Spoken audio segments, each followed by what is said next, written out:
Well, we welcome you for round two of the Reds and the Tigers from Comerica Park in downtown Detroit, Michigan. David Bell's team coming away with the victory in Game 1. A nail-biter indeed, a 4-3 final.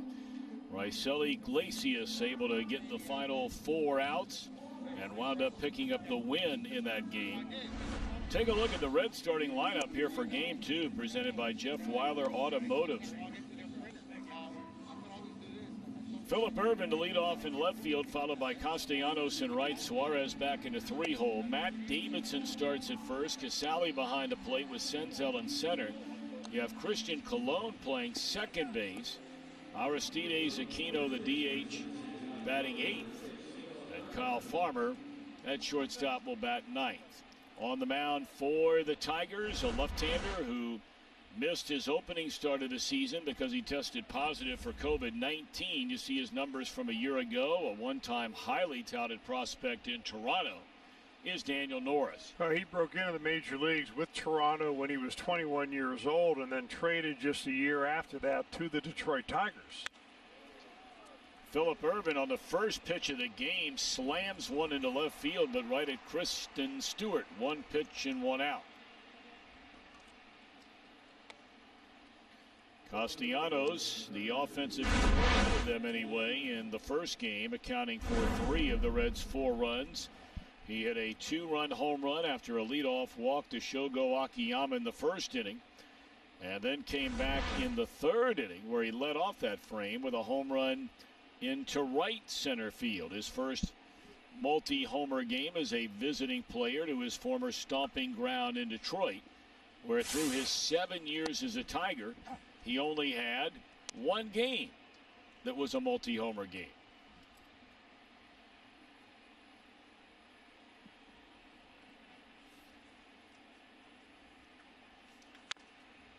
Grounded foul. Norris, 27 years young, grew up down in Johnson City, Tennessee, a second-round pick by the Jays in 11. 2 years later, he was their #1 prospect. Made his major league debut in 2014 and picked up the first batter he faced, a strikeout of the great David Ortiz. That one bounces up there. He was traded to the Tigers in the David Price deal, Chris, in 2015. Yeah, and he's really going against the trend, Tom, of pitchers as they get into their mid to later 20s, increasing their velocity. He's actually lost a couple of miles per hour. Throws a lot of change-ups and sliders now.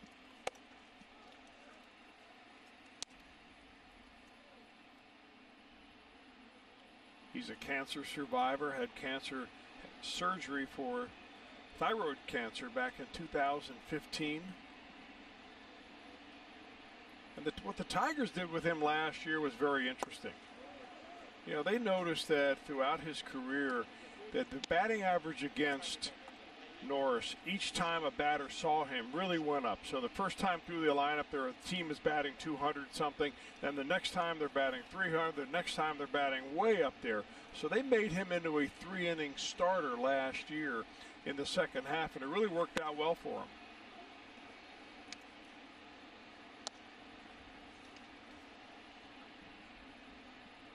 Norris, in answer to a trivia question, he actually hit a home run as a batter his very first plate appearance in the big leagues, believe it or not. Injuries have really taken their toll outside of being a cancer survivor, as Chris has mentioned. He has found himself on the disabled list in 5 of the last 6 years in some form or fashion. Elbow, oblique a couple of times, a bad back in 16, serious injuries to the hips and the quads.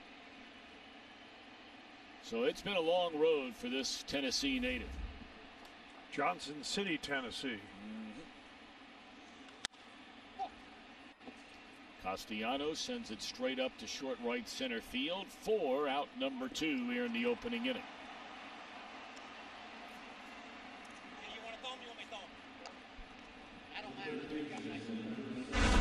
With a number of changes as well. Their defense presented by Ford. They'll go Stewart again in left, but it's Reyes now in center rather than right, and Demerit in right field.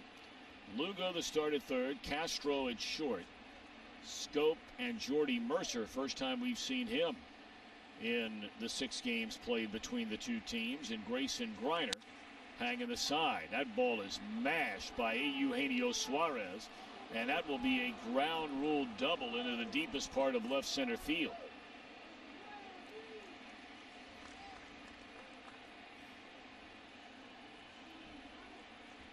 I think the center field fence at Old Tiger Stadium is like 445 feet away, and this corner where Suarez hits it plays about that long.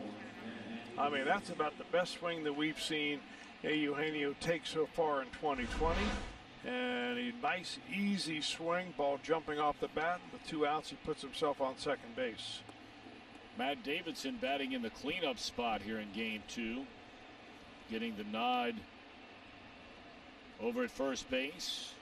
Prior to game 1, Joey Votto placed on the injured list. We've received no further update on his situation. I'm sure we will not today anyway.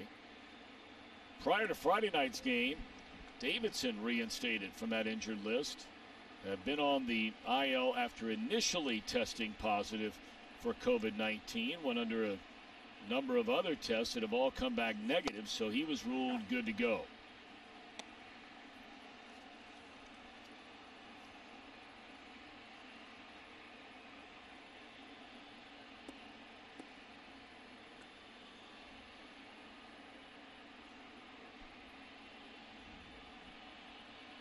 One ball, one strike. Suarez, a runner at second base. 2 away here in the top of the first inning of game 2. Fastball, a strike called on the outside corner, and it's 1-2 to Davidson.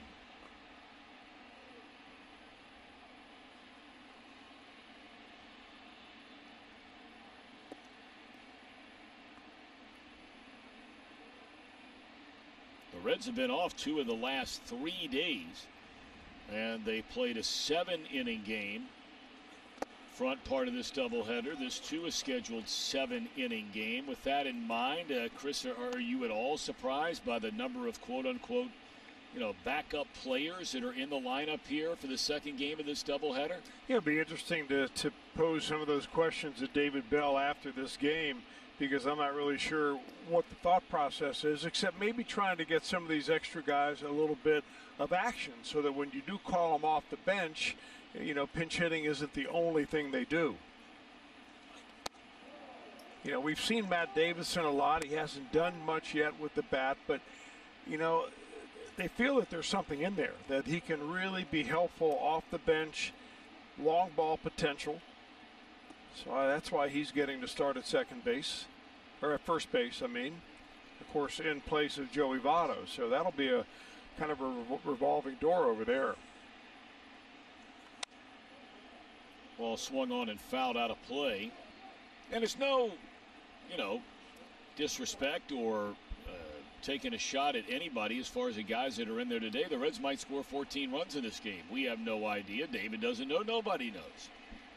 But this is more reminiscent of what you might see in a spring training game, say going on the road with as many quote-unquote backup players as the Reds are starting in game 2 of this doubleheader after winning game 1. 3-2 pitch. And another fastball fouled out of play. Jim, did you get an update on the condition in between games on your Zoom calls with David Bell as to the condition of Mike Moustakas?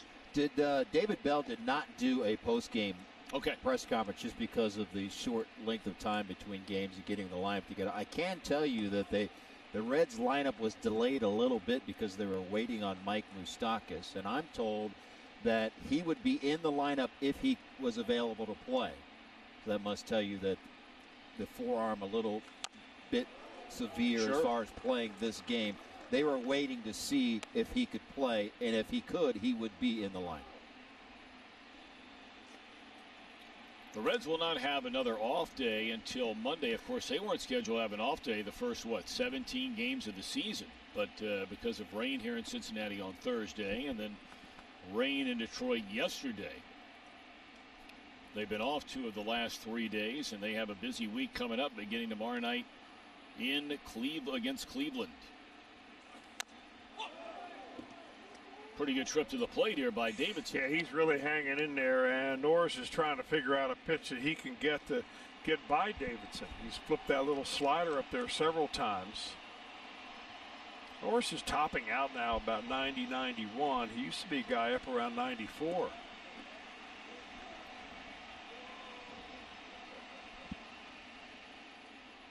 Norris, a long look in, gets a sign from his catcher Griner. And once more, the 3-2 pitch to Davidson. Broken bat, flare, left center field. It'll fall in a base hit. And coming in to score is Suarez. So who knows? Maybe David Bell sees, I see plenty of runs from this group today. Broken bat run scoring single by Davidson. And the Reds have a 1-0 lead here in the first inning. You know, as a pitcher, when you break a batter's bat, you're always expecting a good outcome. Doesn't for the benefit of Matt Davidson right here. Right on the end of the bat, this one goes. It'll split right down the middle. But he'll pick up a very important 2-out run batted in right there. That ought to make him feel really good.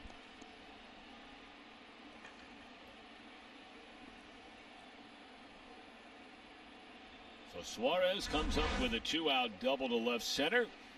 Broken bat base hit to drive him in by Davidson. And here's Casale, who's been off to a really nice start with the bat this year. At least there's 3 hits and 14 at bats, but 2 of them home runs.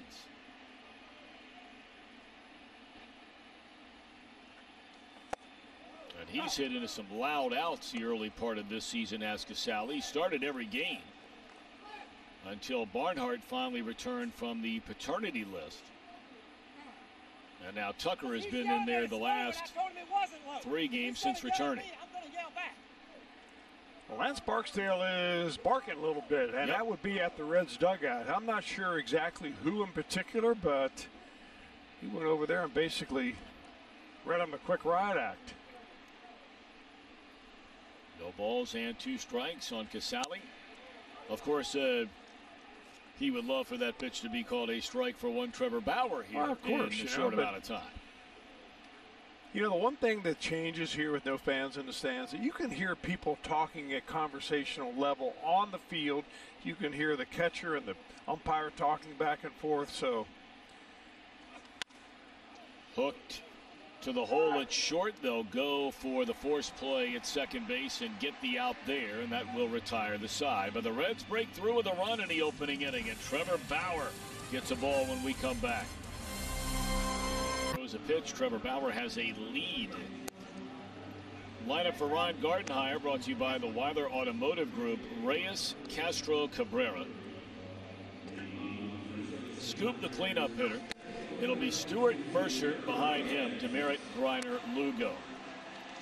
And we gave you some of the numbers on Trevor Bauer. Very early in his career as a Cleveland Indian for 6 years, really struggled against his Tigers team. But you look over the last year, since 2018, 2+ seasons, a 2-1 record and a 2.51 ERA. And how good was he the first time this year against the Tigers? Well, he's been really good. Obviously, this year, 6 1/3 innings against the Tigers, a ton of strikeouts. But I got to figure, just based on what he did last night as far as his social media presence and his opinions about that game being rained out last night, he's a little extra fired up here this afternoon.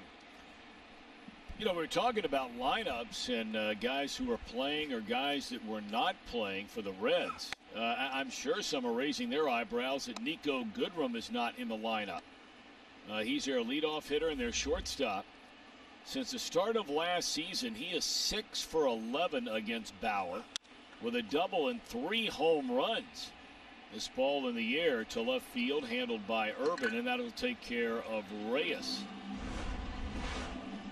Look at the Reds on defense, presented by Ford, Urban, Senzel, Castellanos, left, center, and right. Suarez, Farmer on the left side, Christian Colon, and Matt Davidson on the right. Casale hanging the signs. You know, Goodrum is one of only 2 players in all of Major League Baseball over the last year to have multiple home runs off Trevor Bauer. Max Kepler of the Twins being the other. He has 5 against Bauer. But no Goodrum. That's okay by Trevor.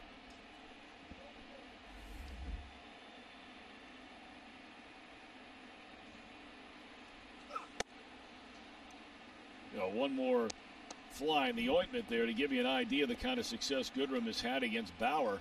You consider that in a 900 other at-bats against everybody else, he has a total of what, 6 home runs? Fastball on the inside corner, 2-1 to Castro.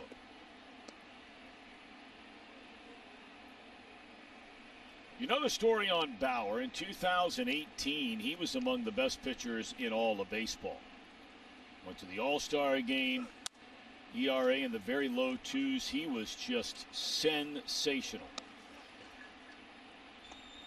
Last year he started with Cleveland okay.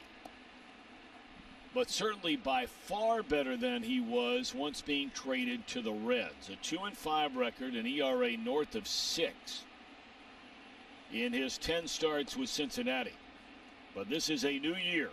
And his first start was lights out this season against this Tiger team, and we'll see what's in store today.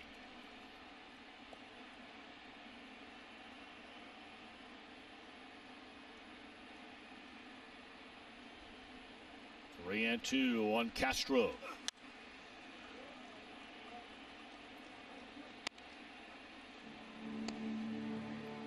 Tell you, those tech talks you did with Trevor Bauer, that's about as good as it gets. Yeah, he breaks it down. Yeah, he does. He really does. And you're very impressed with how much he understands his own pitching delivery and how much it's changed over the years.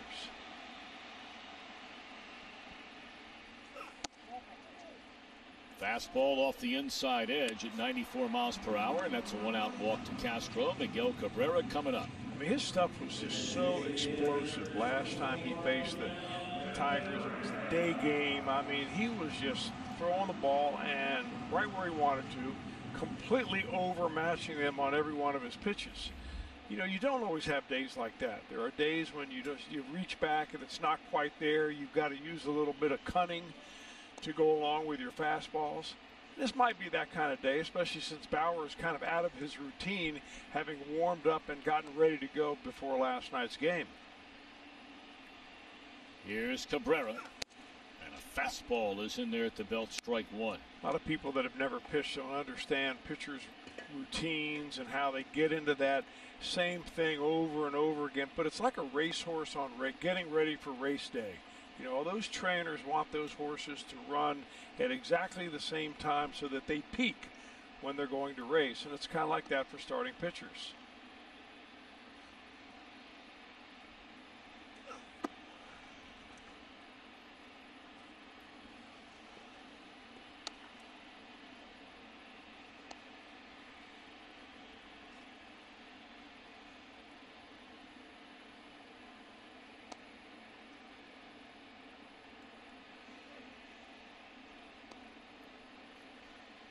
One ball, one strike on the designated hitter and future Hall of Famer, first ballot Hall of Famer will be Miguel Cabrera. There is absolutely zero debate about that. One of the most prolific right-handed offensive players in the history of the game.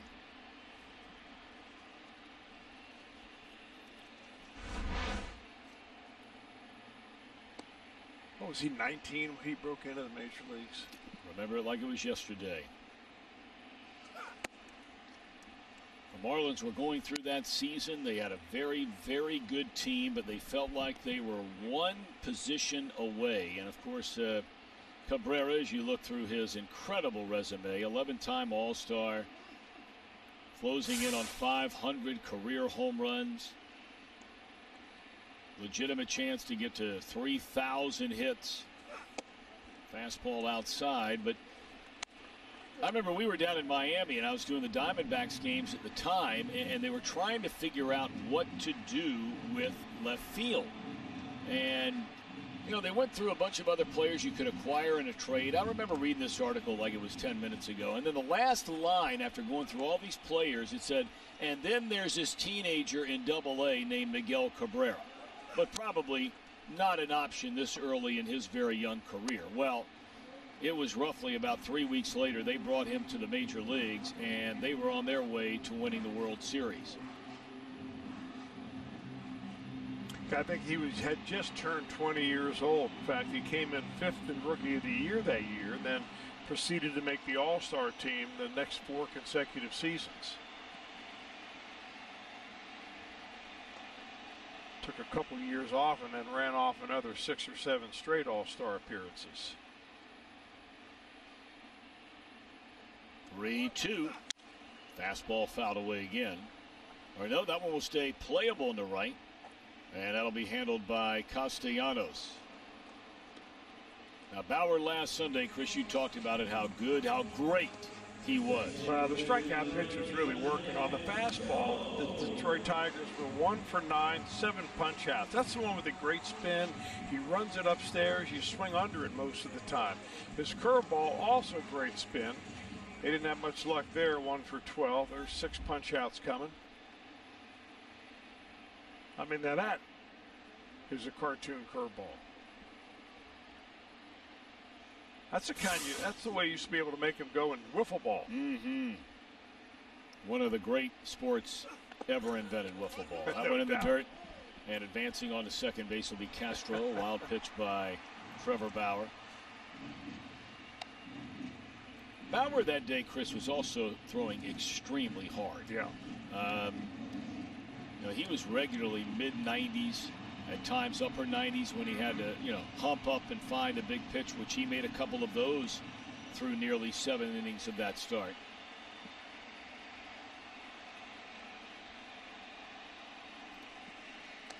Scope, the second baseman, with the tying run in scoring position. We're in the bottom of the first inning. Breaking ball again in the dirt. Well, the missing ingredient for Bauer last year as compared to what he did in 2018 was those games where he just didn't have as much damage control, where he'd let up too many runs early on. I think there were 9 or 10 of them where he let up at least 4 runs. And, that's the kind of thing that puts a mark on you if you're an aspiring ace. And, of course, he'll be a free agent at the end of this year. I think Anthony DeSclafani the same way. So both Red starters today are – they've got a little extra personal motivation going on here this season. Farmer, the shortstop, waving off Irvin on the pop-up to short left. Runner left in scoring position. Reds lead 1-0. Brought to you by Chevy. Check out their award-winning lineup. Only your Tri-State Chevy dealer by Kroger. It's easy to place your order online and pick it up in the store. Try it today at Kroger.com. And by Skyline Chili. Feeling good. It's Skyline time. End of 1. 1-0 Reds after winning game 1 of this doubleheader. Each game scheduled for 7 innings. That's a first in the history of Major League Baseball. And why wouldn't it be the Reds? First professional team. Played the first night game. Why wouldn't they be involved in the first scheduled 7-inning doubleheader? Short center field. And that'll be out number 1 off the bat of Nick Senzel. Yeah, they're finally throwing him breaking balls early in the count.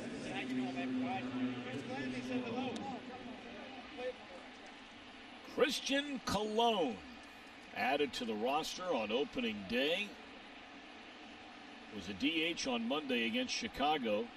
That was his only start until today.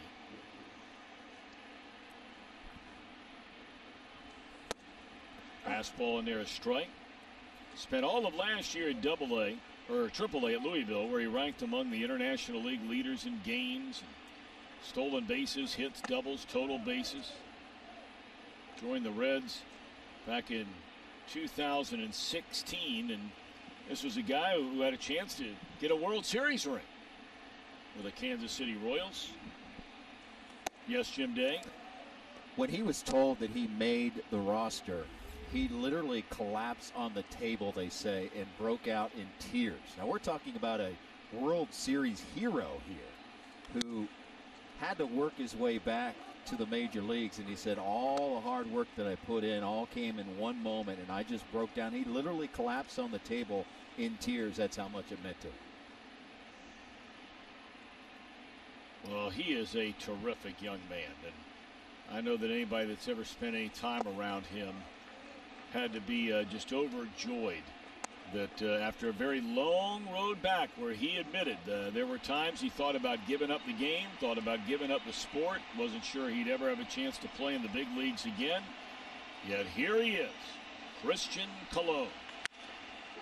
And there's a bullet down the third base line for Colon. That'll go all the way to the wall. And how about Christian Colon getting a start? And for him, that's his first hit in the major leagues since last year. He only had, 6 at-bats and had 3 hits. So his first in 2020.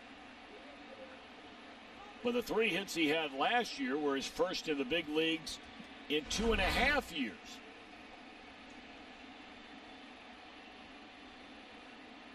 Another guy that's universally loved in the clubhouse, and I think you're talking about coach material. Yes, in the future. for sure. Manager material. Yeah, yep. No doubt. And now Aquino, the DH. And there goes Colon down to third base. And we mentioned earlier, that is something he does quite well. You look at his body, and you may not think he's a stolen base guy, but he had 24 of them last year at Louisville. Yeah, that was a high water mark for him, and it's like the Tigers really didn't look at the scouting report very well.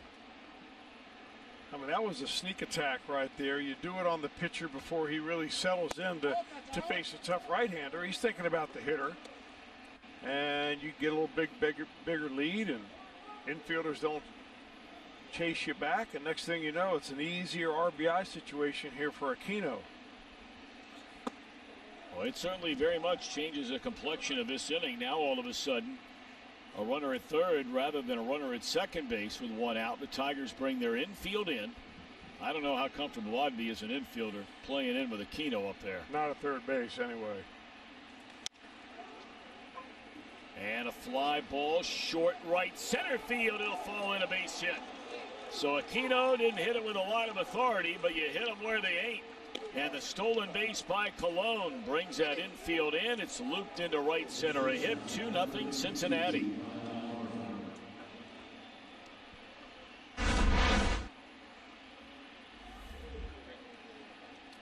Now Daniel Morris throws it down the middle, but it misses the sweet part. And Reds have picked up a couple of runs in each of the first 2 innings. I mean, a little bit of momentum like that every inning kind of keeps your energy going in the right direction. So now Farmer batting in that number 9 spot. There goes Aquino. The throw is high, and he's still called out. The throw was high and slightly off the mark by Griner. Scope had to reach high into the air to get it.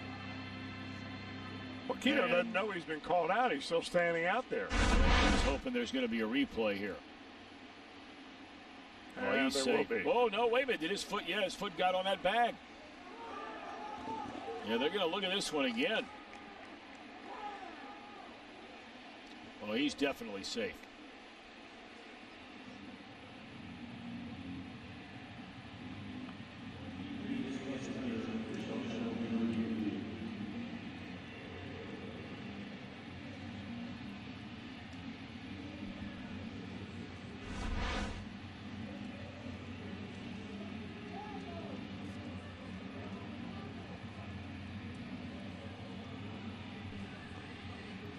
Umpires taking a peek at it. Larry Vanover, again, the crew chief here.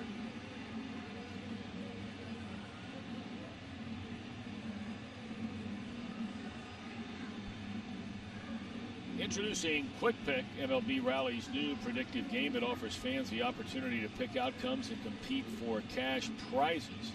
No purchase necessary. 21 plus 2. Compete. Check it out at MLB.com/quickpick.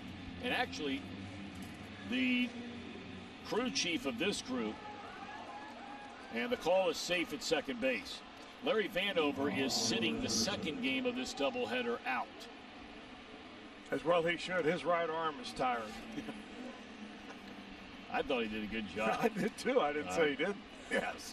I think every umpire had a sore right arm at the end of a game. A pair of stolen bases in this inning for the Reds. One by Colon and the other now by Aquino. So here's Farmer. Breaking ball in the inside corner. Yes, you're playing the role of Ed McMahon. For those who weren't with us, we're announcing from our downtown studios of television monitors here in Cincinnati. Jim Day, you're just across the way playing the role of Ed McMahon. Yes, you are correct, sir, yes.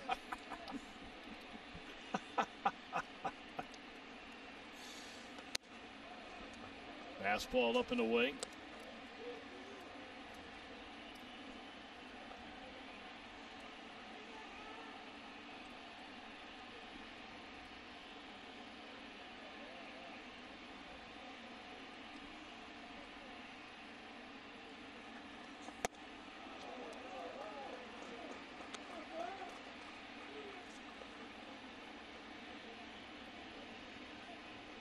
Norris away from the playing field is a pretty interesting guy. He's a deeply religious young man, and you know there have been some unbelievable stories about when he got his huge signing bonus coming out of high school, and that's a strike on a 3-1 pitch right on the edge there, 3-2, and how he really gave himself only $800 a month to live on, and asked about it and said, "Hey, look, you know I didn't do anything to earn this money. It's not my money."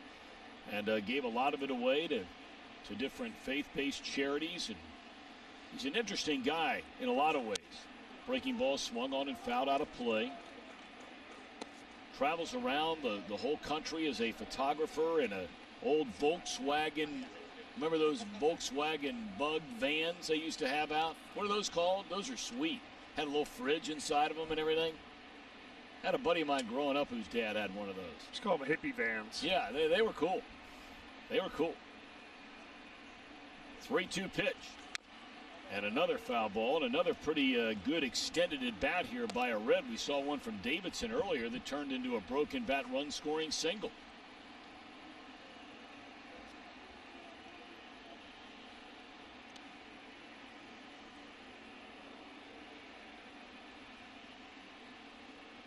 Not a single Red has struck out through the first 8 batters of this game. 3-2 on the way. Ball 4. So you go through an entire turn in the rotation. And in this day and age in baseball without a strikeout, rare.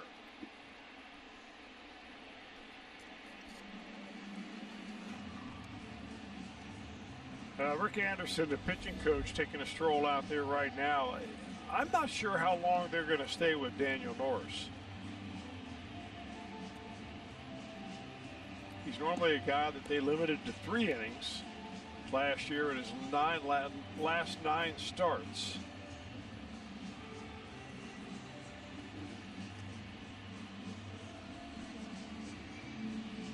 I'm not sure what Rick Anderson, a very well thought of pitching coach, is telling them, but it just seems to me that Norris is just trying to be a little bit too fine with his breaking pitches.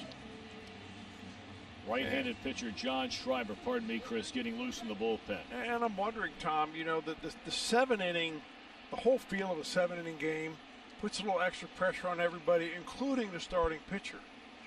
And I wonder if he's feeling that a little bit. Phillip Ervin swung at the first pitch of the game and hit a rope right at the left fielder Stewart.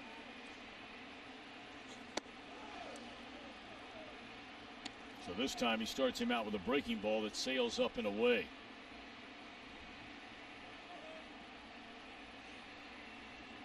Reds already out in front, 2-0 here in game 2.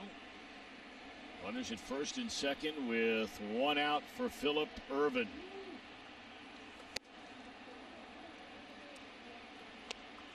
Phillip never saw a high fastball he didn't like.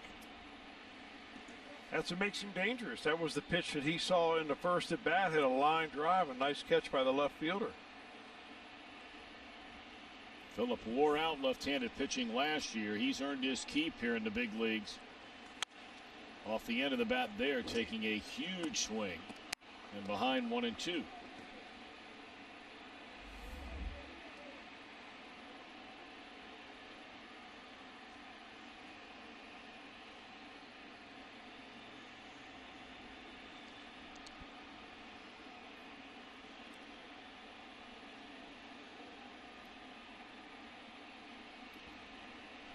Aquino leads at second base. It's Kyle Farmer on at first. And a ground ball to the right side. Scope ranging far to his left. The runners will advance, and there are 2 away in the inning, and Castellanos coming up.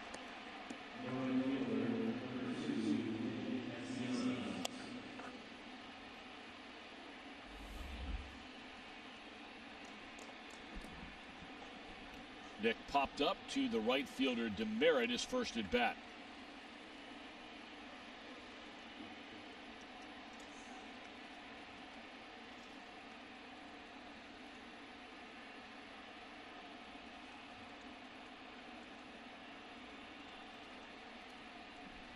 Big chance for the Reds right fielder here. And takes down low for ball 1.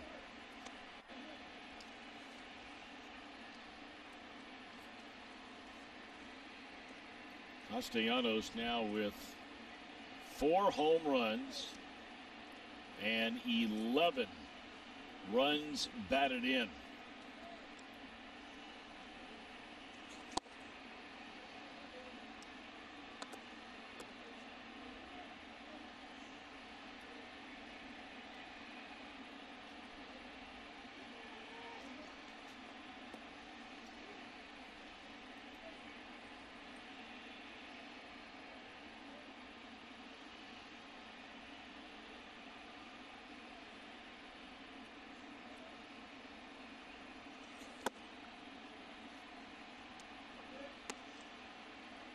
Two pitches back to back, 87 miles an hour. The first one, a changeup running away from Castellanos, and then that last one, a little slider down and in. So Norris has got that ball moving all over the place. I'm looking for another breaking pitch right now. I just don't see him challenging Castellanos with a fastball.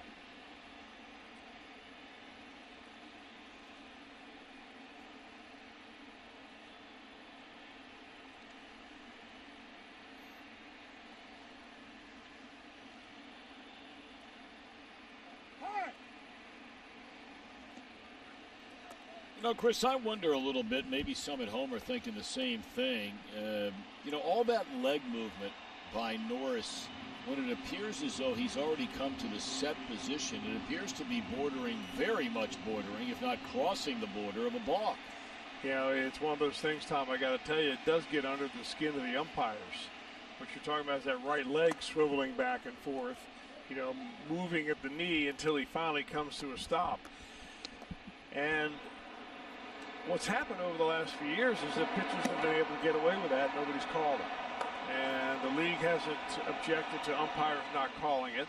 What it effectively has done, in my opinion, is shut down the running game. Because how are you supposed to get a good jump off of a guy that does this? Watch his front leg here. He takes a sign. And then when he finally stops, he's in his set. But not until then. If you did that as few as, say, 10 years ago, it's a balk every time. But it's very difficult for runners to get the feel and the cadence of a pitcher going to the plate, coming over to first base, and that's one reason why, among others, that the basically stolen bases are a thing of the past. 3 balls and 2 strikes. And nowhere near the strike zone to Castellanos, so they are loaded. Second walk of the game, second walk of the inning given up by Norris, and his outing is over. Right-handed batting, Eugenio Suarez coming up, who doubled a deep left center against Norris the first time, so he lasts an inning and 2/3. Gives up 4 hits, 2 walks, does not strike out a batter. And this will be our Skyline Chili call to the bullpen. John Schreiber coming on for Detroit. Saturdays and Sundays in August, you'll get a free Ed Roush bobblehead with a purchase of a full price admission ticket. For hours and information, visit redsmuseum.org. Reds single runs in each of the first 2 innings, still batting in fact here in the second.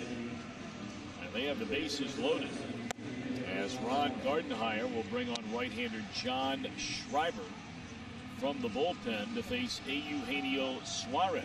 Kind of a local guy, really. Schreiber is from Michigan. He went to school at University of Northwestern Ohio, which, if you don't know, is in Lima Land. In Lima, Ohio, one of the most fun stops we have on the Reds Caravan every winter. Took the words right out of my mouth. That might be the second biggest of all the cities we go to after Louisville.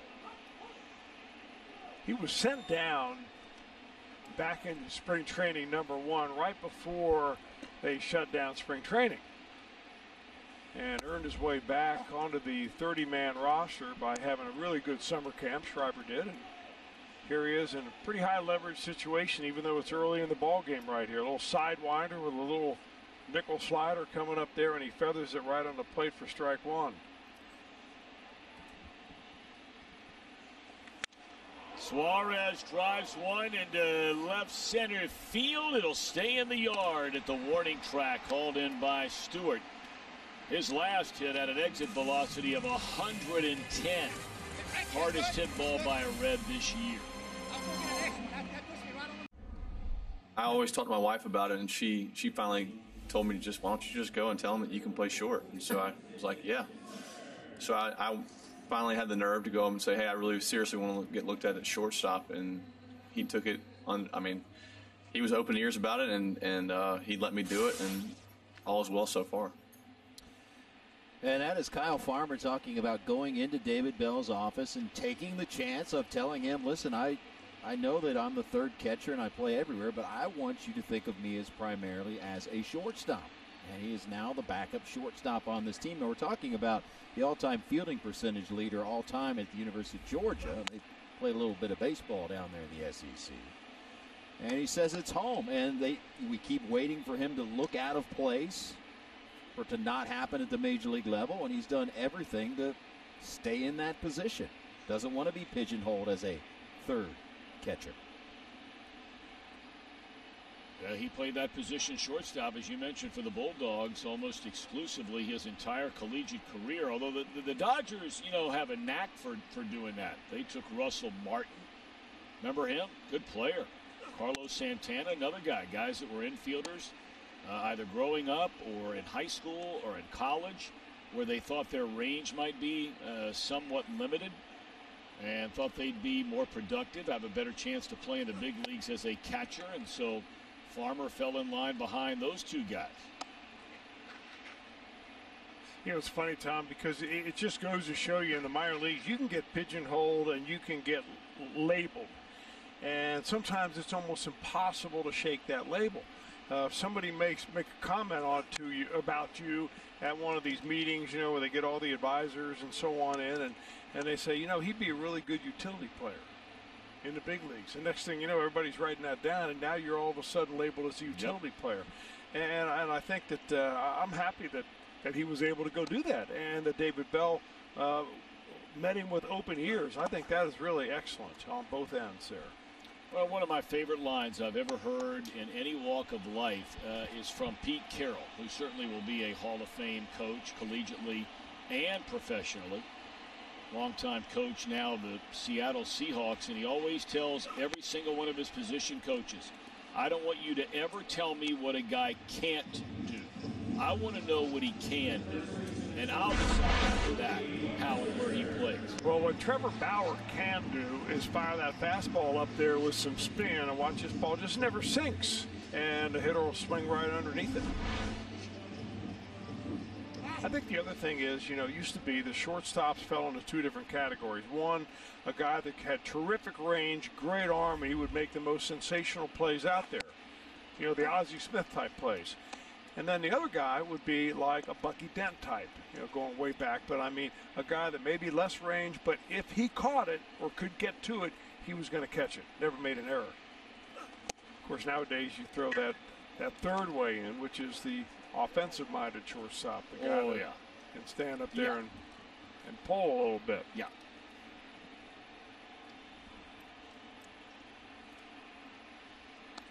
Mercer was one of those. Jordy Mercer, when he was with Pittsburgh, I mean, he made really good plays, but he was always sure-handed guy that if he got to the ball, he was going to make the play.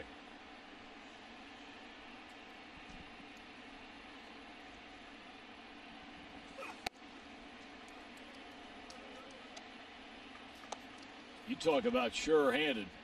With a grip on that submarine sandwich he's got in his paw on the other side of the studio. There ain't no way Jim Day's letting that thing get out of his hands. Holy Moses. That thing has no chance. Off the glove of Suarez, hard hit ball by Jordy Mercer into left field, so he's aboard. That's the first hit. I'm sure that will be a hit.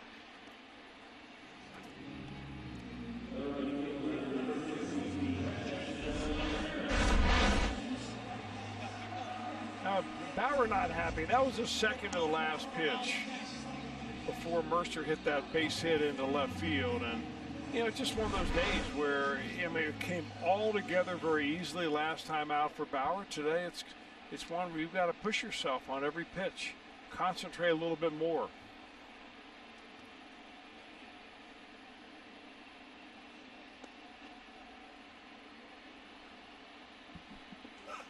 Here's DeMerit, fastball, a check swing, and he did not go around.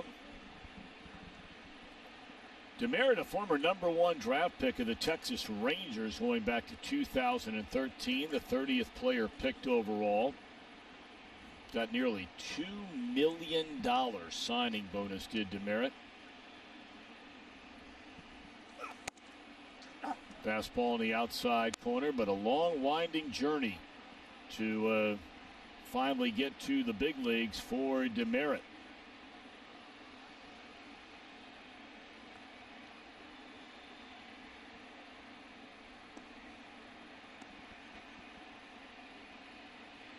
So many years really below subpar years for a #1 pick. Had seasons, full seasons, where he barely hit over 200. Another season at 240. It just goes to show you, though, if you ever become a #1 pick, you're going to get many opportunities if you need them. I mean, if you're a good player, a hard-nosed player, a good kid overall, there are going to be some teams that will take a chance on you because you were at one time very high on the scouting list. I remember Jim Bowden when he was GM of the Reds. Anytime he'd make a trade, this is when he really didn't have much of a scouting staff below him, but anytime he ever made a trade, he would always trade for other teams for picks. That's a little bit more like it for Trevor Bauer. 2 strikeouts in the inning. Tell you who else did a lot of that in recent years. I remember you bringing this up, and it's so true, is Mike Rizzo with the Washington Nationals. He's done a lot of that through the years. Of course, he is now the general manager of a World Series winning Washington Nationals. Hot smash down to Suarez. Boy, that ball smoked by Griner. But a good play by Eugenio, and we go to the third with the Reds in front by a pair.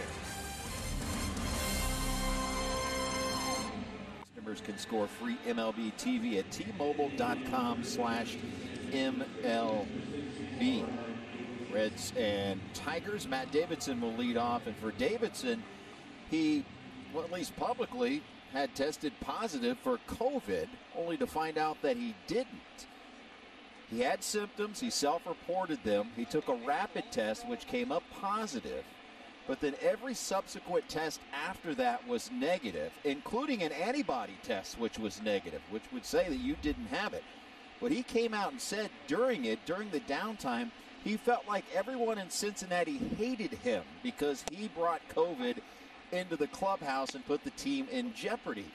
And I think a lot of people that have had it have dealt with that in society right now. But he wanted everyone to know, listen, I never had it. I was the victim of a false positive.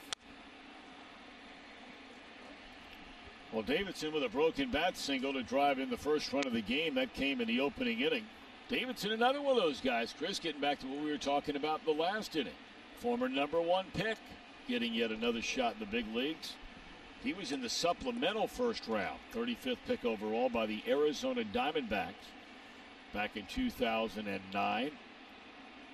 He only played in 31 games for the Diamondbacks before he was sent away in a trade for pitcher Addison Reed as the Diamondbacks were making a late run and looking ahead to the playoffs in 13.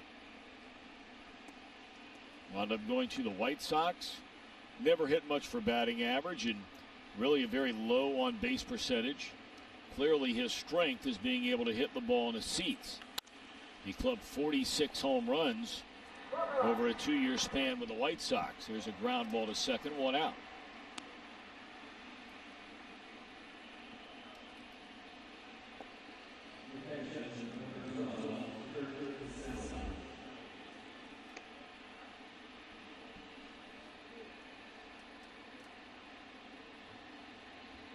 For Casale, hit a ball hard right at the shortstop that turned into a forced play at second base, ending the Cincinnati first. Single runs in each of the first 2 innings. That's where we stand here in the third. Reds looking for their first road doubleheader sweep since 1997. Boy, those were the days of the Blake Street Bombers, and they went out there to Denver, Colorado, and took a pair from the Rockies. Oh.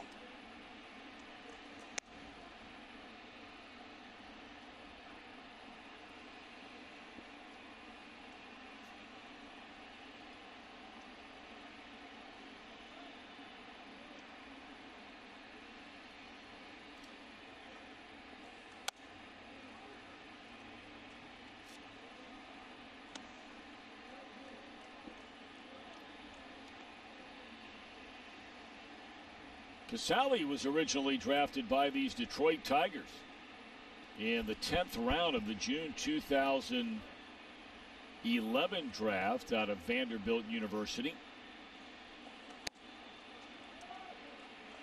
He was only in their organization for about a year and a half before he was sent to the Rays. Of course, later signed by the Angels, the Rangers, the Rays again, and the Reds got him for cash in that deal. Final day of May 2018, and he's been a nice contributor to this team ever since. In fact, his level of importance on this team has grown ever since. Well, and never more than it is right now. Of course, when Tucker Barnhart decided to quit being a switch hitter, and he no longer bats right-handed, then that's a natural platoon situation for Casale. Pitchers like the way he handles them when he's behind the plate. But the Reds have a pretty good number 3 in the wings. Tyler Stevenson, of course, he had a huge night in his major league debut with a home run, but he's a good-looking player now. Boy, he's come a long way, Tyler Stevenson has. You can't have a better major league debut than that guy did. I mean, he came in very late in the game, gets a home run, has a single, bases loaded walk against one of the guys that he probably followed his entire growing up. Yep, Craig Kimbrell. Little frisbee pitch.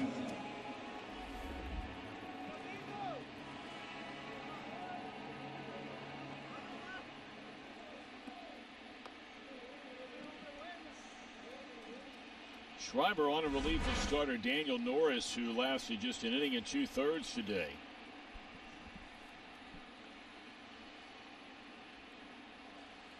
They're in extra innings. I wonder what David Ross is up to in extra innings. They're starting the top of the 10th inning, the Cubs and the Pirates, in a 1-1 game. So a runner for the Pirates will start, of course, that 10th inning at second base with none out. Breaking ball away from Senzel. Twins beat the Indians again today, 3-1. Indians scored 1 run the last 2 games of that series.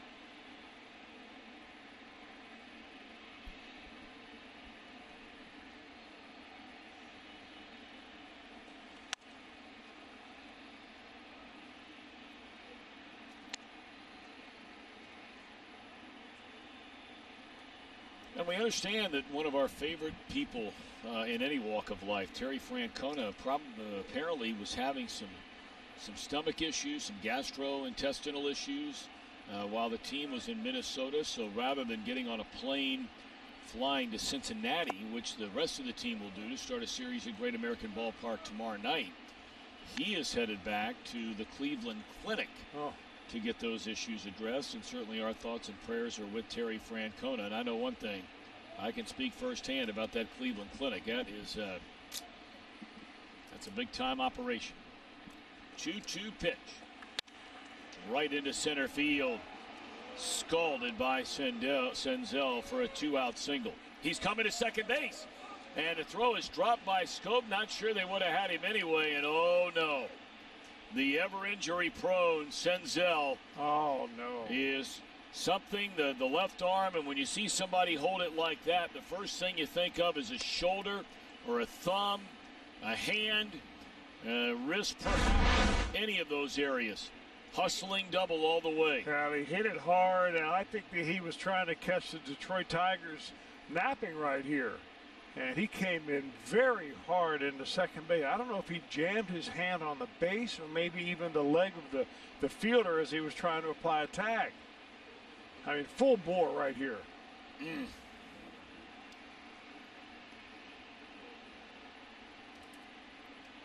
Oh, those head first slides. You just hope that this young man is okay. It just seems to, in some form or fashion, to be snake bit virtually every year of his professional career with some kind of injury. I think it's his left hand. And how many times have we talked about it, Tom, when there are some runners, you know, when you get on base, you put that oven mitt on. Thank goodness he's staying in the game. But the old trick, what they used to do is they put their batting gloves in their hands so that when they ran the bases, they didn't stick their fingers straight out. I think that's what happened to Senzel. He jammed the fingers on his left hand when he hit the bag. Very dangerous because all it takes is a little bit of a fracture or a stub finger, dislocated finger, and you miss time. Man, can he run. That video we just showed you of him coming out of the batter's box hard from the first step. He had double on his mind. I'll tell you. Man, can he run. Got a chance to be a really good player.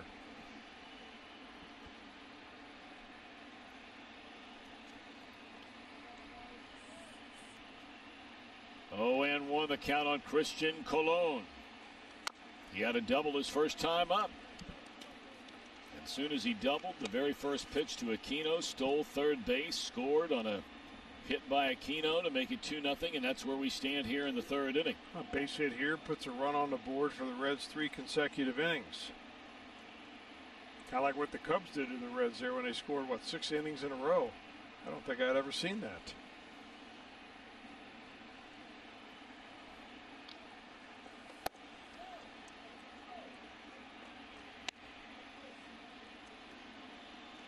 Seven innings in a row. Wow. Third, fourth, fifth, sixth, seventh, and eighth single runs, and they got a 2-run home run from Javier Baez in the 9th inning. Here's a 1-2 on Colon. Weak pop-up, short left field, and coming in to get his Stewart, and that'll end the inning. Reds get a double. Hopefully Senzel's okay. He's still in some pain over there. The former Red is now the third base coach for the Tigers. 13-year MLB career, 2014 with the Reds. But boy, did he end his career in grand fashion. And I mean grand fashion. Hits the Pirates September 27th, 2014. A grand slam home run. He's the only MLB player in history to hit a grand slam in his last at-bat with a walk-off home run against the Pirates. How about that story to tell? You know, my last at-bat was a walk-off granny. I just went out in grand fashion. Had to make it fair for everybody else and just get out of the game. Yep. Good for him.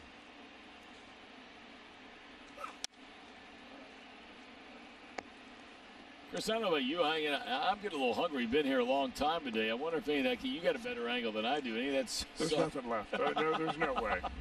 There may be a couple of crumbs in the bottom of that lunchbox he's got. But that's not an average lunchbox. That's almost like a weekend getaway bag. That's what the team mom has for one of the youth teams, and they bring around and share snacks with everybody. This is what 2020 is all about. You got to bring your own stash. You're right. I'm just saying though that thing almost looks like a. Got to bring your own stash to the party here. Weekend bag. Hold that thing up. I mean, you brought this in just for today. I want to get a shot of this in a minute. I bring it every day. Here's it. Check me out. You got to bring your lunch, man. There's no one serving me anything here. Look at the size of that thing. So long. Well, you know, you got the drinks down here. I got the water, and then I got the food up here. What's the big deal? Had a little snacky snack.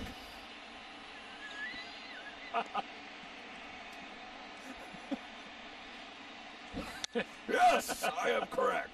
Yes. 3 balls and 2 strikes to count on Lugo. We have been in this studio together for a long time this weekend. We will get back down to the ballpark tomorrow night for the first of 2 against the Tribe, and then back in here for, 5 straight. 2 against Cleveland, 3 over the weekend. Oh, my, 95. That's his best fastball of the game. And pinpoint accuracy there. A 3rd strikeout for Bauer.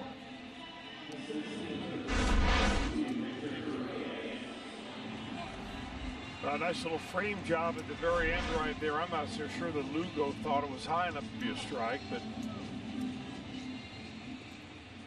guy's got some kind of intensity, doesn't he? I mean, between the intensity that Sonny Gray has and Bauer, I mean, no wonder you had to put Castillo in the middle between those two.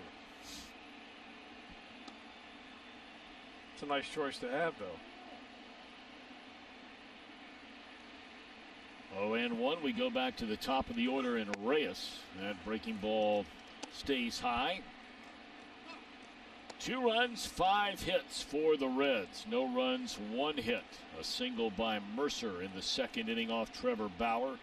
He's walked 1, fanned 3, first time through the lineup. You can hear him grunting and groaning and screaming at himself out there on the mound.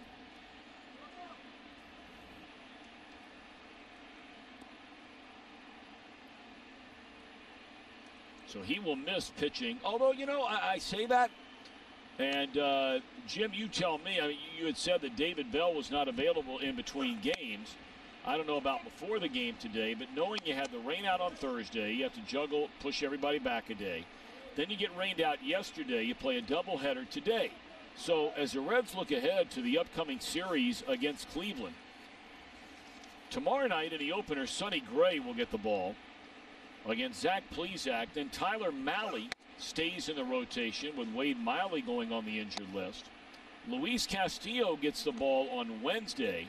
And the Reds have slated right now, TBD, to be determined for the series finale on Thursday night in Cleveland. Now, remember, Trevor Bauer has said all along, going all the way back to when the start of the season was delayed for better than 3.5 months, that coming back for a 60-game schedule, he would like to pitch every 4 games.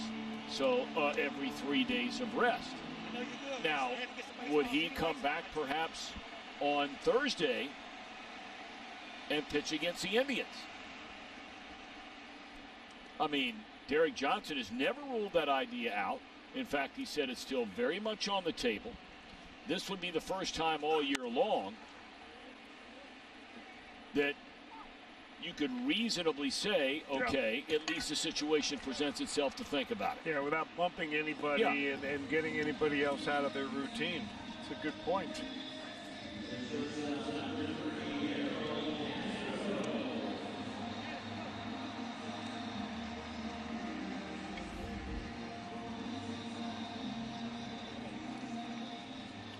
Weak pop-up by Reyes for the 2nd out of the inning, and now Castro, who walked his first time up. Bauer, a big, deep breath on the mound and locked right in on the sign, shaking off Casale a couple of times, and now the okay, and here we go.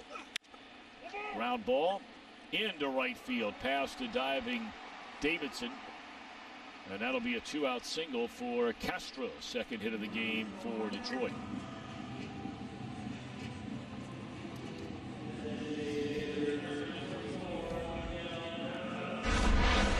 Looking for his first clean inning, does not get one because that ball finds a hole.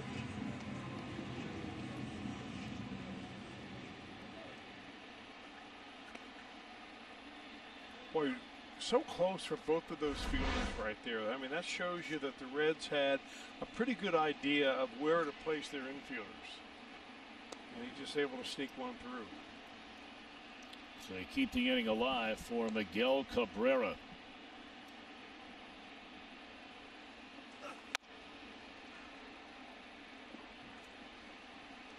Got a fly ball to the right fielder Castellanos, his first time up.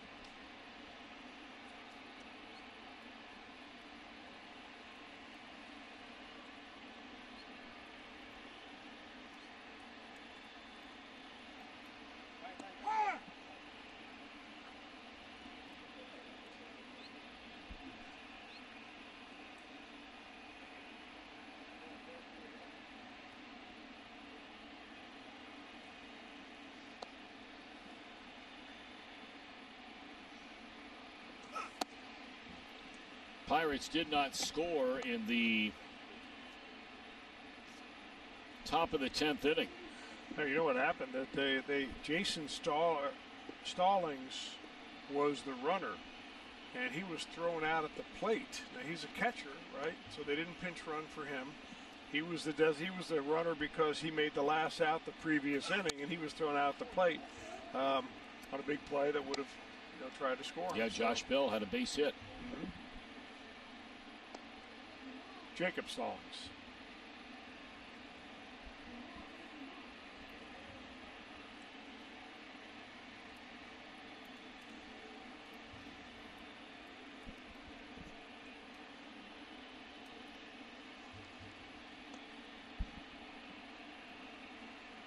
Reds up 2-0. And Bauer the pause, and the 1-2 on Miguel Cabrera with 2 away. Fastball way outside at 96 miles per hour. A little extra oomph on that one from Bauer.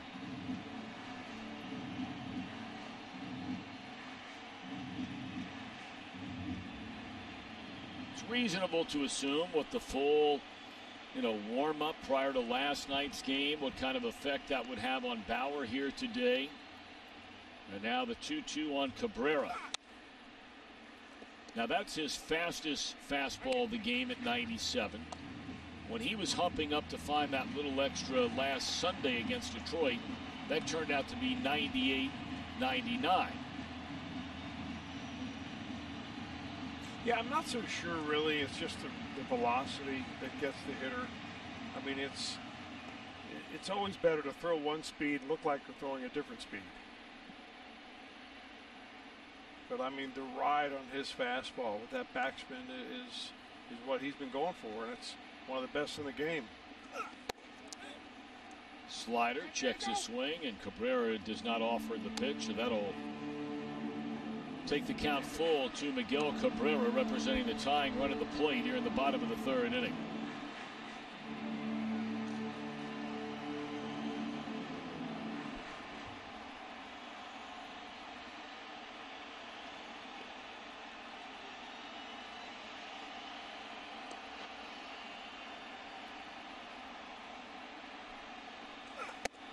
And came back with a fastball, 3-2 and out of his zone.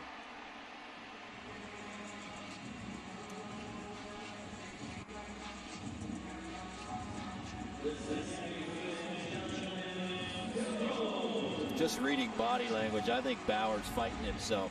That video we showed of his frustration earlier, I think he was frustrated with himself. Just in the short time we've gotten to know him. That he's fighting it right now. Well, you know what, though? This is a good sign, really, because if he doesn't have the kind of day where everything comes together very easily for him, you want one of your top pitchers out there to grind it out. Show me what you do on those days when not everything's going well. And let's be honest, those days he had last year, those were games he was getting kicked all over the place. And he had a number of those in his 10 starts with the Reds. So he's hanging in there at least and shutting out this Detroit Tigers team. Now you can say, well, look, it's the Tigers, are not very good. Hey, it's a big league club with some good players in the lineup. And he's finding a way, at least so far, 2 on, 2 out in the 3rd inning, with less than his best to shut him out. Here's Scope. Breaking ball popped up, and this should retire the side. Colon calling off Davidson. 2 left. That's 4 stranded by the Tigers through the front 3 against Bauer. Ford and go further, and by Gilkey Window, family owned since 1978. Reds fans, don't miss the Jim Day podcast presented by Kroger. Jim will have interviews with current and former Reds players, coaches, broadcasters, celebrities, and more. Plus, the Tom Brenneman Behind the Mic podcast presented by PNC Bank. Go to reds.com/podcast. Jim Day, who will be your guest? I think yours posts tomorrow, right? Yeah, we're still working on that, Tom. We are. It's been an unusual week. Yes, it is an unusual We're supposed to record last night and then tonight, and that you know how that's turned out. So. I know how that goes. Hopefully, I will be recording with Bob Costas tomorrow very late in the afternoon, and that won't post until Tuesday, but big league. I'm grateful that he'll take the time to do it. Very grateful. Jesse Winker off the bench. First pitch he sees. Batting for Aquino, who gets one at bat, drives in a run with a single, but now that a right-hander has come into the game, Aquino is out, Winker is in, and now Winker's out. And the right-hander is Jose Cisnero, 31-year-old right-hander. We saw him. He got the win, actually, against the Reds last Sunday. Came in relief. One-inning pitch. That's pretty good work right there.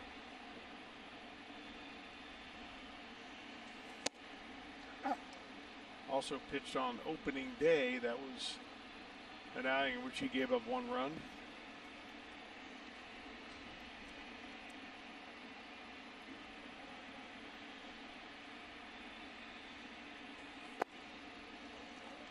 You know, it's really good against the Tigers, and I'm not sure how their season is going to play out, but what we've seen from their bullpen when they're ahead in the game and the quality of pitchers that they bring in, they have lockdown pitchers. Guys like Gregory Soto, of course, and Joe Jimenez, who normally has a pretty good outing out there. But if you can get ahead of them, then you get your second-tier level of relievers in there, and you have a little better chance of getting something going, playing a little add-on. There's always a difference, I think, in the quality of those relievers who pitch in games in which your team is winning versus games in which your team is losing.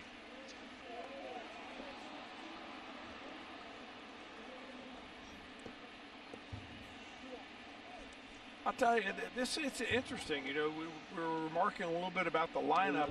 You know, we used to call ourselves the bomb squatters. You come in, if you weren't a starter, you were a, second-team player. And these guys have come in and done a good job today. And it's also going to help sharpen their eye when they ride the bench and come in off as a pinch hitter.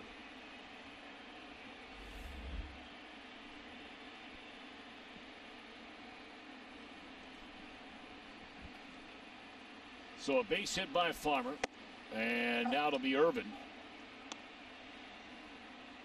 Can't believe he just let a fastball get by him. He never does that.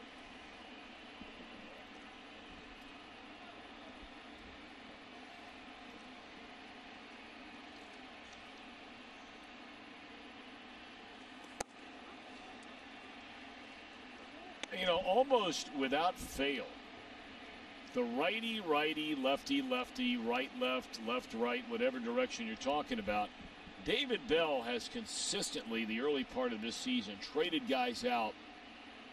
Not necessarily the core guys, but certainly when it comes to Urban / Shogo Akiyama, right? He's not making a move here.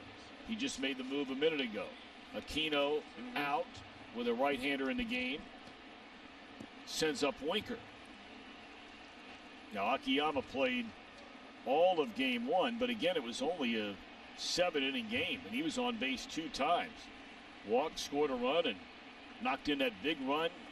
It proved to be the game-winning run as Irvin is out of there on strikes. 2 down in the inning.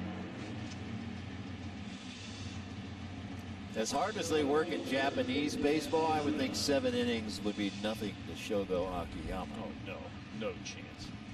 The workload that Japanese players put in before the game is unbelievable. Yes, it is. Yes, it is. It's like a mini boot camp before each and every really game. Is. Now Castellanos. He is popped to right, drawn a walk. Runner at first. 2 outs here in the Cincinnati 4th inning. You know, it's really amazing that Castellanos has the kind of plate coverage that he does. And, I mean, he hits the ball in the outer part of the plate as hard as anybody. But you look how far he is away from home plate. And then when he strides, he doesn't really stride towards the plate. He strides pretty straight.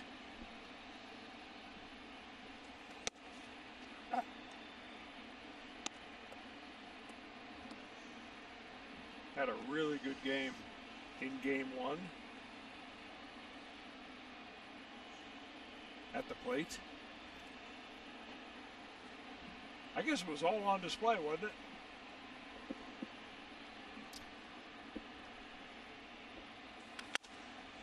That ball driven into left center field. It'll fall in a base hit. Looked like he caught it off the end of the bat a little bit, but it'll fall in a base hit. So Castellano, who had 2 home runs in game 1, is now on base for a second time in game 2.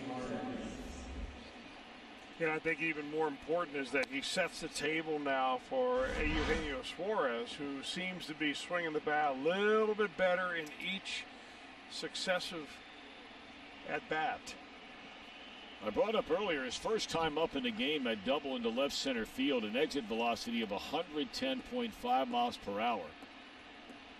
So far, that is the hardest hit ball by any Cincinnati Reds player in any at-bat here in 2020. I got to tell you, partner, I'm loving you bringing up exit velo. Pretty soon you'll be talking about launch angle. I'm digging it.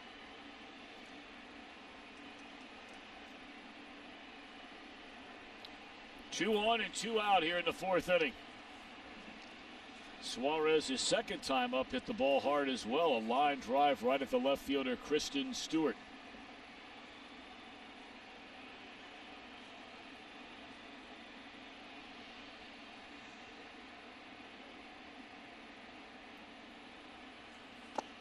Ball 1 in the dirt.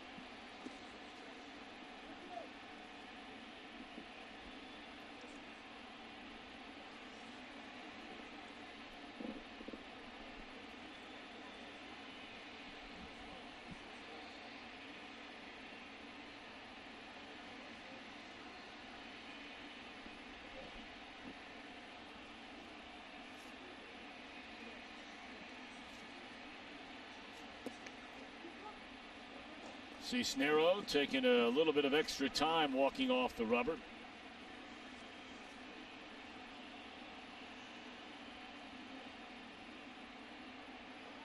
And Suarez waiting on a 1-0 pitch. Got a fastball that rode up and in on him, and a fly ball to center field. Looking into the sunshine is Reyes. 2 hits, 2 left. Reds have left 7 and lead 2-0. Special watch and win sweepstakes. Tune in on Fox Sports Ohio to catch the keyword each game for your chance to win an autographed baseball, game use item, and tickets to next year's matchup. Visit Reds.com/watch for rules and details. And you must be 21 years or older to play. The Natty versus the Land. Oh, yeah. It's always fun. And especially so this year with the starting pitching that both of those teams can run out at you. The question is, will Trevor Bauer come back on 3 days rest? We touched on that earlier and start the final game of the series. Or will, depending on what happens today, the Reds just want to keep everybody with 4 days rest in between starts, which would mean Bauer would start the opening game of the series against the Brewers on Friday night. But first things first, David Bell eyeing a doubleheader sweep here in Detroit today after winning the first game 4-3. Foul ground Suarez for the first out, taking care of Kristen Stewart. Well, Bauer not as dominant as he was last week, but he has certainly been effective when it comes to putting zeros on the board. A little bit more contact made by the Tigers today, but really not hard, solid contact. He's had runners on in every inning so far, but no damage done. Trevor's allowed 2 hits, a pair of singles. Won by the man who bats right now, and he hit the ball right on the nose, did Jordy Mercer. A ball that just chewed up Suarez and went into left field. The other base hit, a single by Castro in the third. You got to remember ever seeing Jordy Mercer with a beard when he was with the Pirates. Looks like a completely different guy. Really does.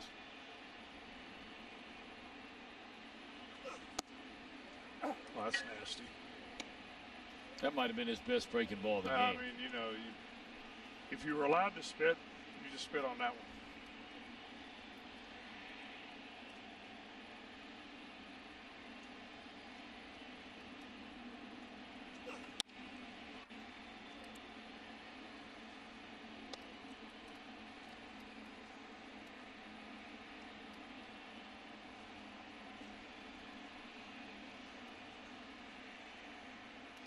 Sonny Gray will get the ball tomorrow night.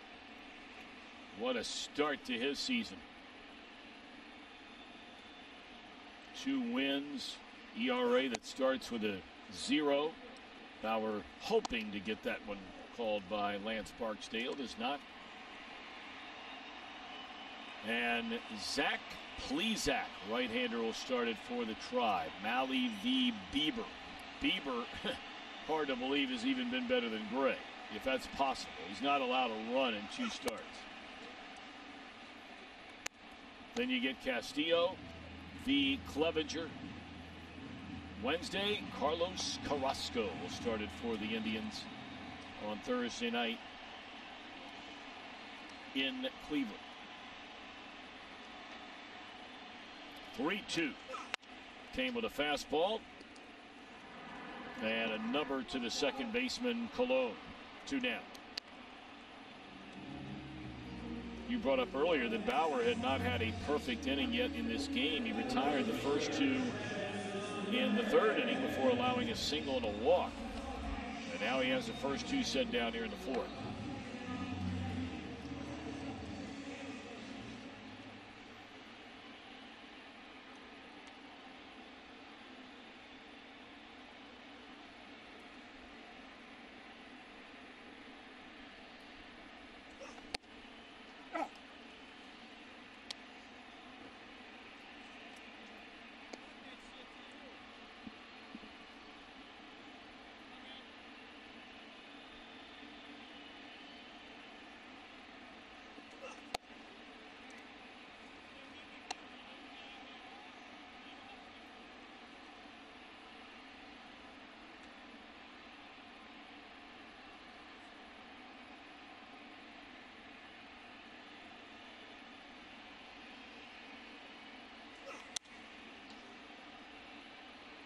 You know, one thing that Trevor Bauer always does at the start of every pitching delivery is he starts with really good posture. Sounds funny, but it's important to keep your core strength there. And the one way you do that is you stand up tall and stay over your hips. It's like he does right there. Oh dear. Oh dear. There's a 1-2-3. There's a 1-2-3 inning. We're off to the 5th. Trevor working on a 2-hit shutout and a 2-0 lead.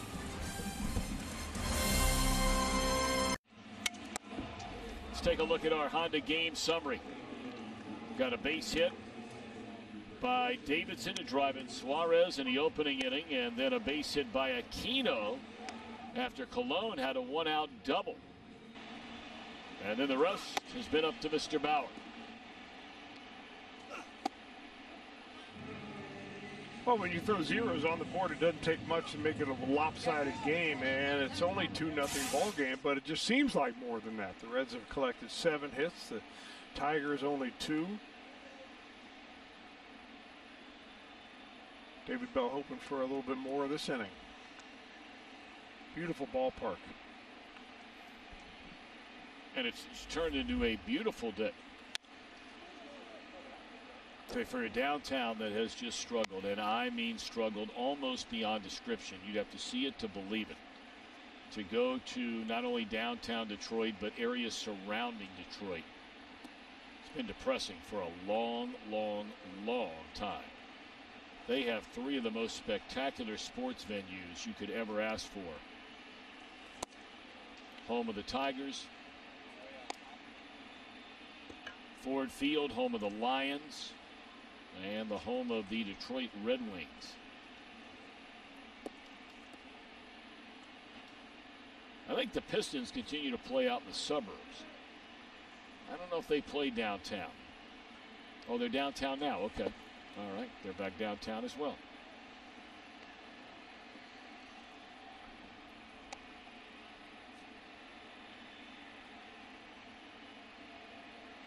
Davidson getting the start here in game 2. An RBI single on a broken bat in the first inning.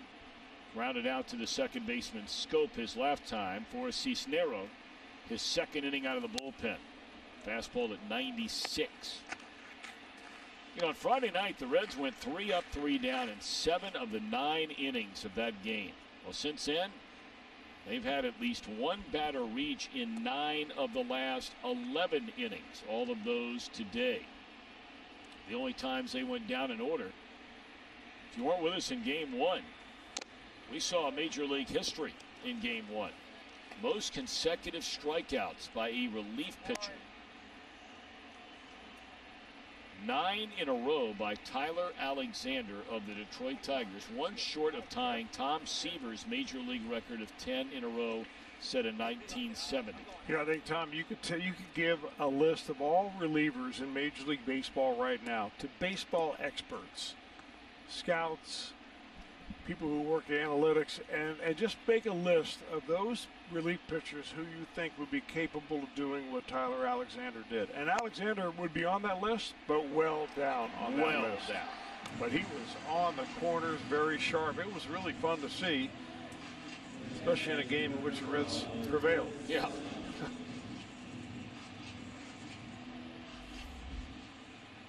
Here comes Curt Casale, 0 for 2. We send it over to Jim Day. This is a question that I know Chris Welsh ponders often. Who are the better golfers on the Reds team? Curt Casale in the answer to that. Although, he will tell you that his wife is even better than him. She's a former college golfer. He says he's beaten her like 3 or 4 times, but he got lucky.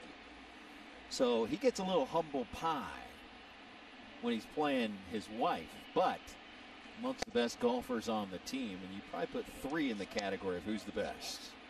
He, along with Sonny Gray and Cody Reed, is probably the best.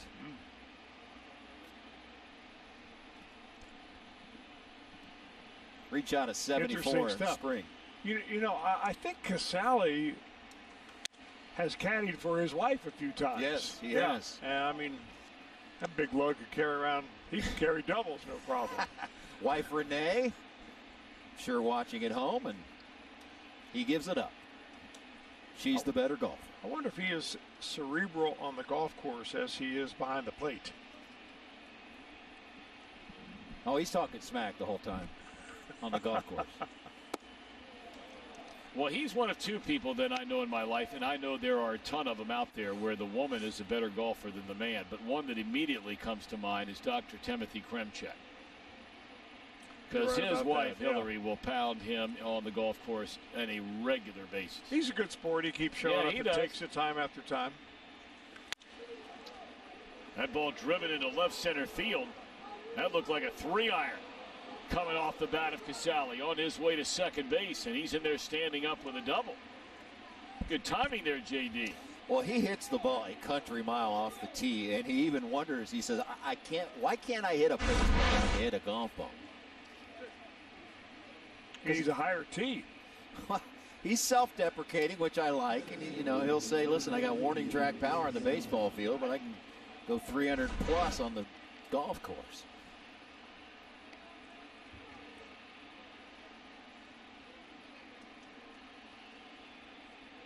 He has hit the ball hard this year. I know it's his first hit today, and it's only his 4th hit of the year, but he has a couple of home runs. But, man, he has really driven the ball in multiple at-bats that didn't necessarily result with base hits. Now Senzel, straight away center field. That'll back up Reyes, who falls down, making the grab at the track. Casale tagging up, going to third base.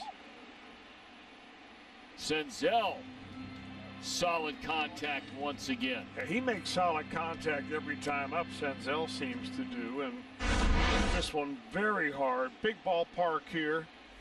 This may have been out at home at Great American. Reyes stays with it and holds on to it. Yeah, that's one of those balls where Casale, if he thinks it's going to be caught, you go back right away. But you've got to make a determination, because if you think that ball has a chance of falling, you go halfway because you want to make sure that you score on it. If he starts at second base and he drops that ball, then you're not going to get home. So good play by Casale.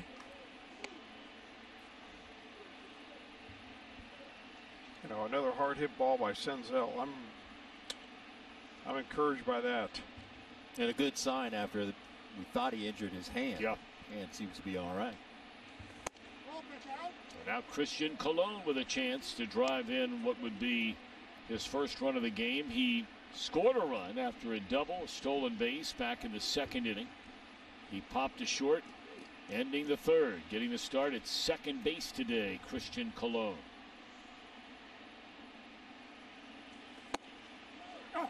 Boy, that's a nasty slider right there.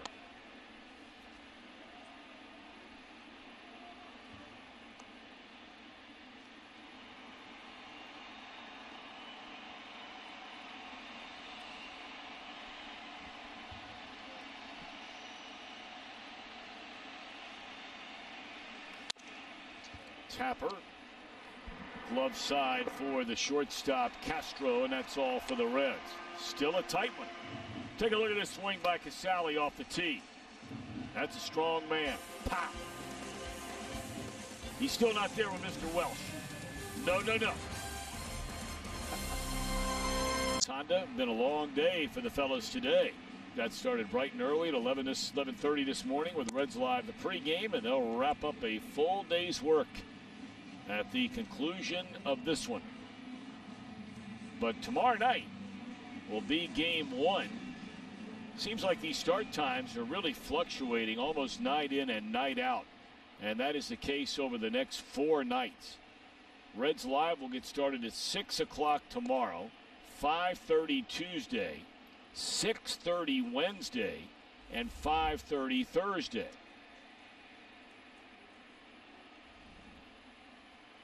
We're trying to build in an extra half hour or so on getaway days. Times are fluctuating all over MLB on final games of series. And of course, games are fluctuating all over the place in MLB, period. Yeah. And that whole Cardinals thing, there's a lot of drama in that story, apparently, that's coming later tonight, where it's been, so far, only one player, at least that's being reported, has tested positive for COVID, but they have had a fleet as nearly a double. Nearly a dozen staff members that apparently have at least one positive COVID test. Swing and a miss.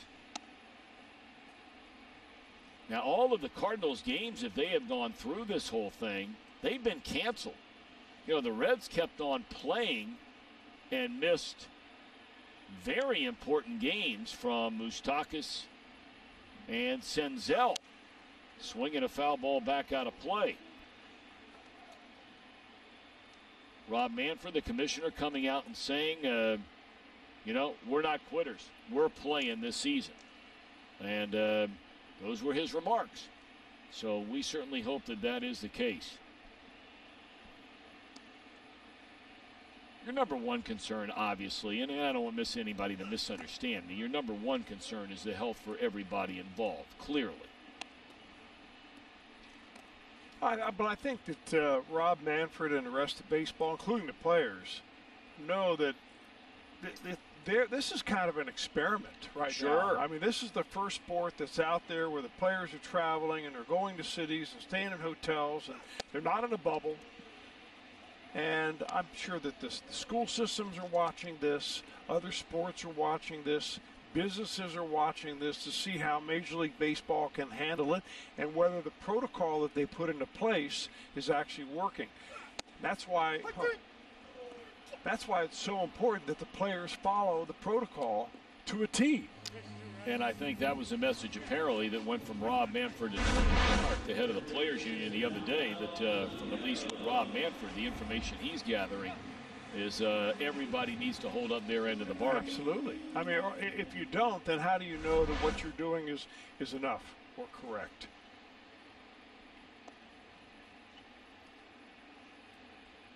The good news, and correct me if I'm wrong, but those that have tested positive, they have subsequently tested their opponents who they played in the game, and none of the opponents that the teams have played that tested positive have come up with positive tests. Mm-hmm. So it hasn't spread during a game seemingly yet. And the best news of all is these are young men in the grand scheme of things, where virtually every statistic that is out there, and look, there's somebody who's always the outlier, but I was just up at the Cleveland Clinic 2 weeks ago and had the head of one of the primary departments for 25 years at the Cleveland Clinic talk about they have not had a single person under 35 years old that did not have already serious further medical questions that have gotten sick, if you will, from COVID. Now, that's not to say it hasn't happened in other places. There's no question about that. There's a swing and a pop-up into foul ground. Davidson trying to make the play over near the tarp. And unable to get to it. 2 balls and 2 strikes. But certainly we think and pray for all those who have been sick, are sick, have loved ones sick. Sincerely.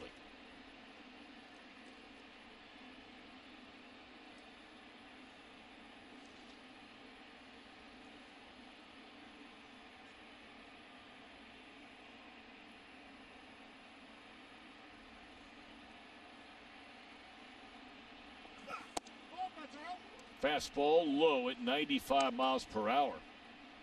Bauer is throwing harder here in the 5th inning than he has at any other time during the game, at least with a fastball.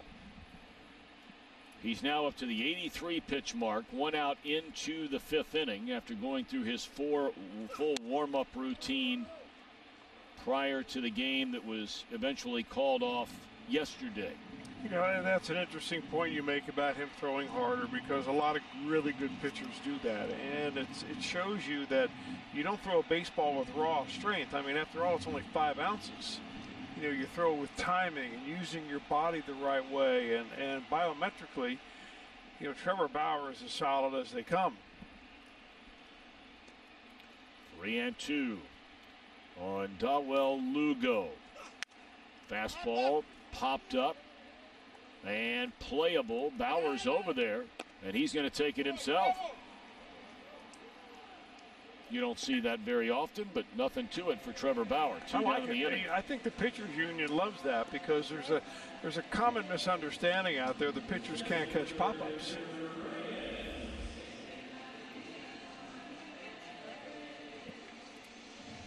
Put that to rest.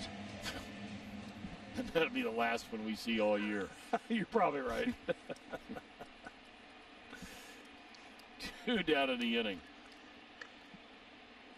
Can't thank everybody enough. And we went through a lot of the names again last night. But there's a fastball and there's a strike of everyone who has made it possible for us to come down here and try to do the best we can. Broadcasting games off a monitor. Starts at the very top in Major League Baseball and providing a quote-unquote high home camera, which we have access to here. You know, some are better than others. We saw the one from Cleveland the other night. We're going to actually get a chance to use that in a real game. That camera was spectacular. Mm-hmm. The one here in Detroit, a little further away, so sometimes tough to judge the flight of balls into the outfield. But all the engineers and all the folks who have made this possible, it's been a great setup since not a single broadcast team, radio or television, is traveling in the major leagues this year. 0-2 pitch. Breaking ball, oh my. Just off the inside corner. Bauer wanted that ball. Boy, that was a wicked hook right there. That's the kind you want to ring up a guy, isn't it, Chris? Just on general principles. Ring him up when it's that good. You make a good umpire, Tom. I would. Yeah, I mean, a guy makes a pitch like that, ring him up. Take another look at it. What do you think? No doubt about it. See ya. Oh, Reyes knew it. He did. He did. He knew it. I get Luke Brenneman behind the plate as he did this summer for his summer job. Done.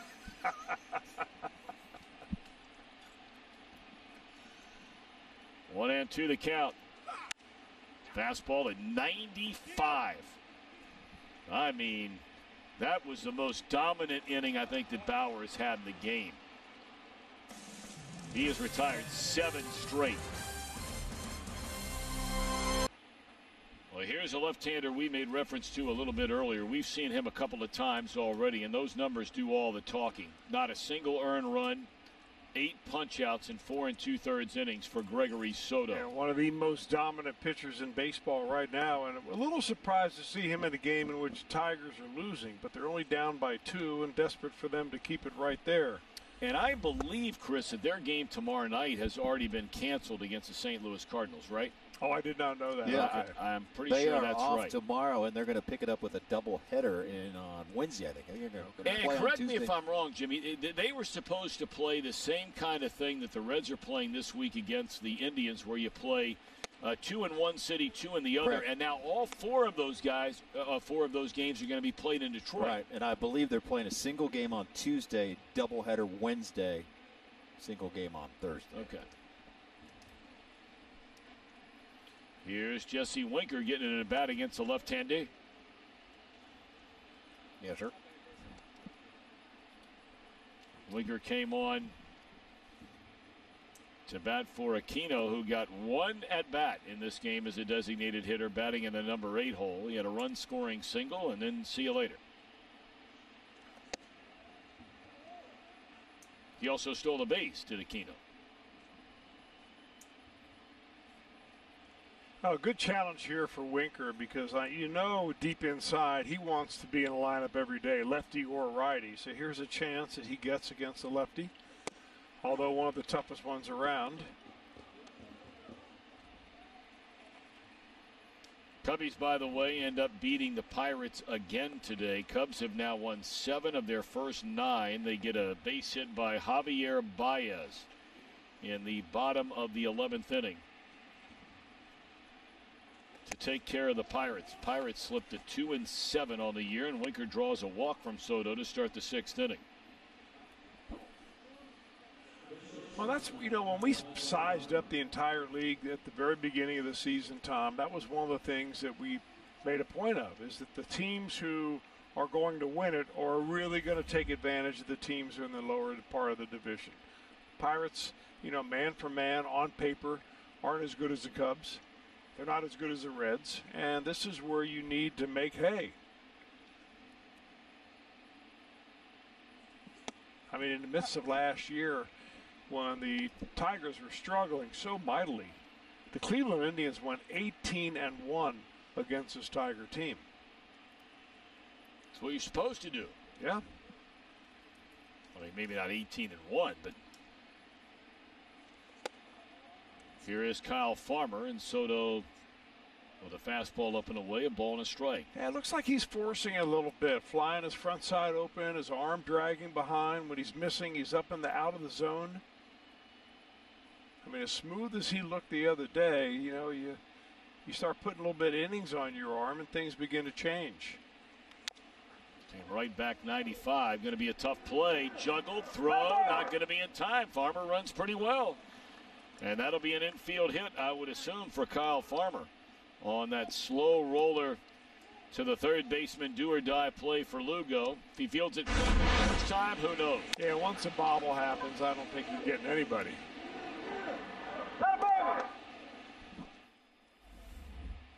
Good play by Mercer just to keep it in play. That ball had a chance to go all the way down the right field line.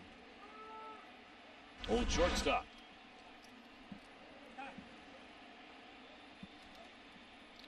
All right, now Irvin getting to start today in game 2 in left field. Going to be a pinch runner. Jankowski will take over for Winker. I would imagine we'll just see Jankowski. Although if he comes in the game defensively, right, you lose a DH spot. But you're in a 7-inning game, right, and you have so many options, and David Bell has addressed that multiple times already anyway. It's not something he's concerned about, especially in a 7-inning game.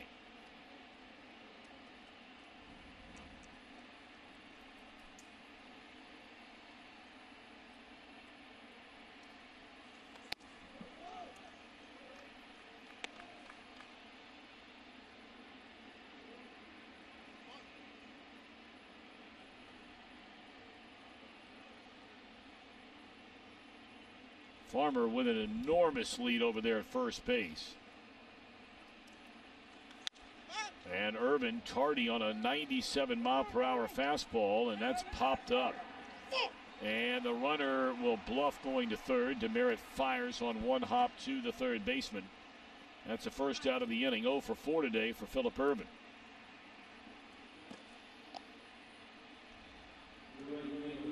This is still just a 2-0 game. You know, the proverbial bloop and a blast away from tying this thing up. You'd like to see one of the big guys right here and right now broaden that lead.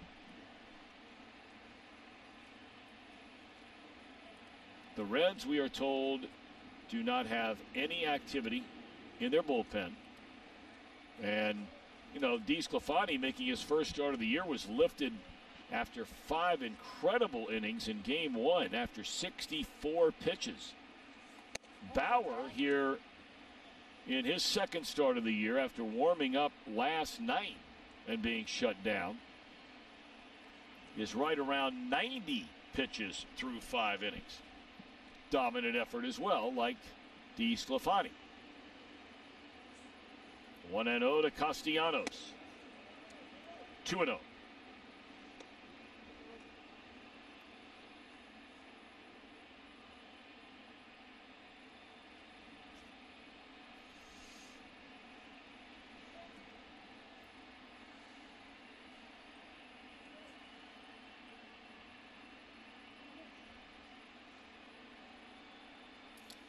Nick 1 of 2 here in game 2 after the 2 home runs in the opener. Well, that's some kind of easy gas, as you like to say, Chris, from Gregory Soto. That's 98 down around the bottom of the knee. Yeah, good spot right there, because on that 2-0 fastball, Castellanos was hacking.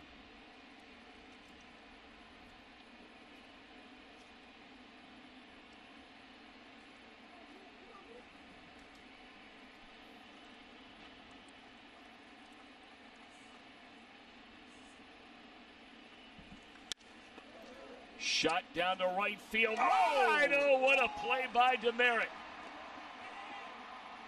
And applause from Castellanos. They had him shaded that way, and we've seen teams play Castellanos close to that right field line. What a play by Travis Demerit. That may have been a gain saver right there for the Tigers. That ball got by him. It goes all the way down the line. Castellanos ends up on second, and the Reds score 2. That ball slicing away. Boy, the speed of Demerit really came in handy right there. Well done.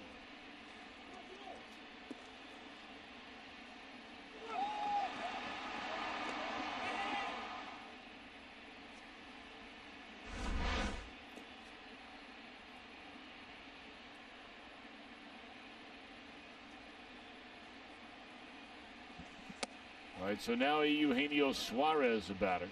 You know, Soto was a kind of an interesting case. He always threw hard, but he was really very inconsistent. Couldn't throw the ball where he wanted to. And what Rick Anderson had done was basically take away his leg lift entirely. I mean, he just comes to set, steps and throws. He had a really long arm slot, and he still has kind of a long arm arc anyway. But by the time that he lifted his leg and put his leg back down and landed, his arm was always so far behind his body that he never really got in a good throwing position. And that one little move, just to kind of shorten everything up, has just made a big difference for him.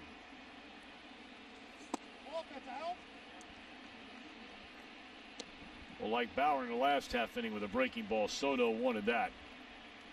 A called strike. Instead, it's 2-1 on Suarez, who doubled to left center, scored in the first inning, lined out to left in the second inning, and then flied out to center in the fourth. 1 of 3.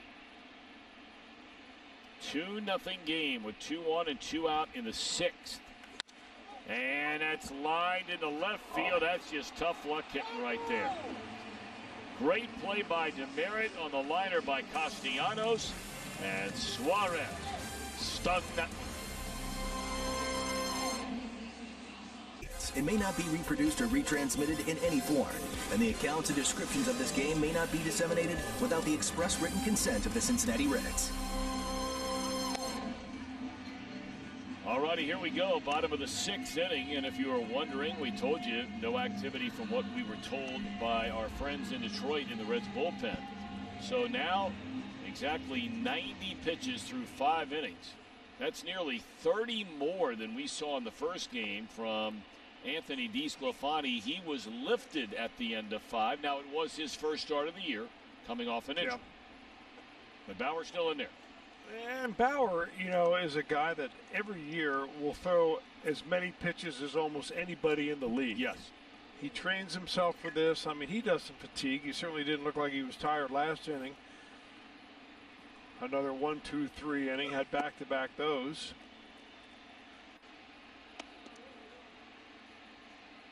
I just love the fact that he battled hard the first 3 innings when it really wasn't going well for him. And now he's stuck with it. And he's on a roll. A lot of ways to evaluate. You know, we've talked about these guys before, these quality of pitch, and they rank Bauer's slider top 8% in Major League Baseball. His horizontal break on that pitch top 1%, and the late break 3%. So, you know, you start looking at it. I mean, it is the elite of the elite. The pitches that he's throwing up there. 2 balls and a strike. Castro's reached twice in the game, a walk and a single. And this one jerked foul and out of play.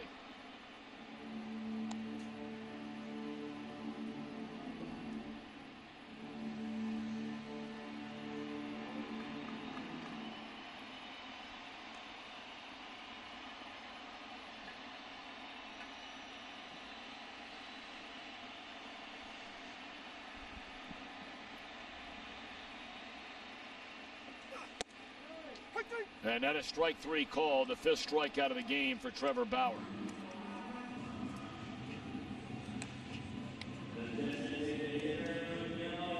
Really, the only thing surprising about today is he doesn't have more strikeouts.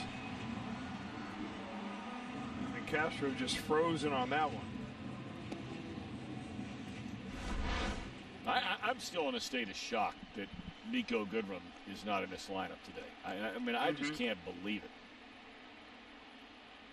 Since the start of last year, he has 3 home runs and 5 extra base hits in 11 at-bats against Trevor Bauer.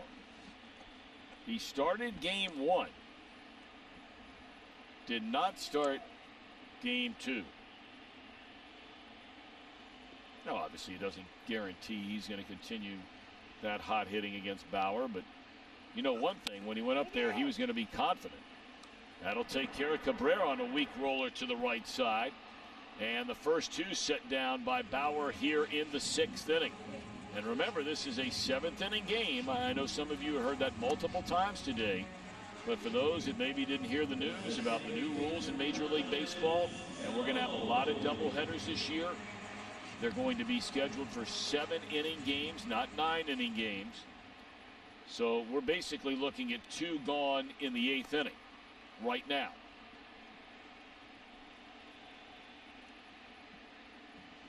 Nine in a row retired by Bauer since he walked Cabrera in the 3rd inning. Now Scope, ball 1. Well, he's owned Scope today by showing him inside early and then getting him out of way. Scope doesn't walk. I mean, he's up there to swing the bat. He's chasing that stuff down and away from Bauer all day. And Bauer will probably eventually go there.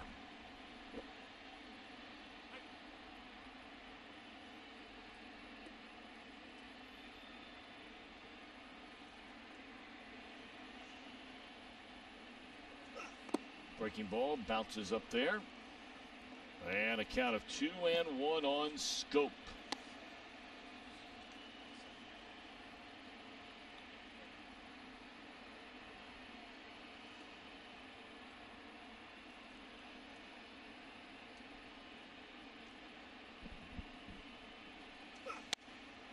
Fastball swung on and fouled out of play. Pitch number 101 for Trevor Bauer.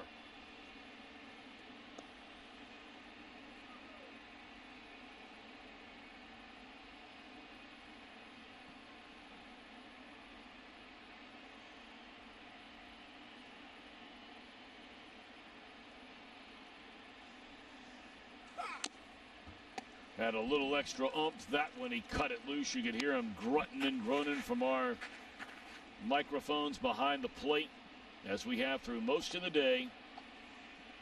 So Bauer clearly going to walk off the back of the mound, climb up one more time, regroup, anticipating the final out of this bottom of the 6th inning. And here it comes to Scope. Bang, got him on a slider, and that'll end the inning. 10 in a row retired by Bauer. Up over 100 pitches.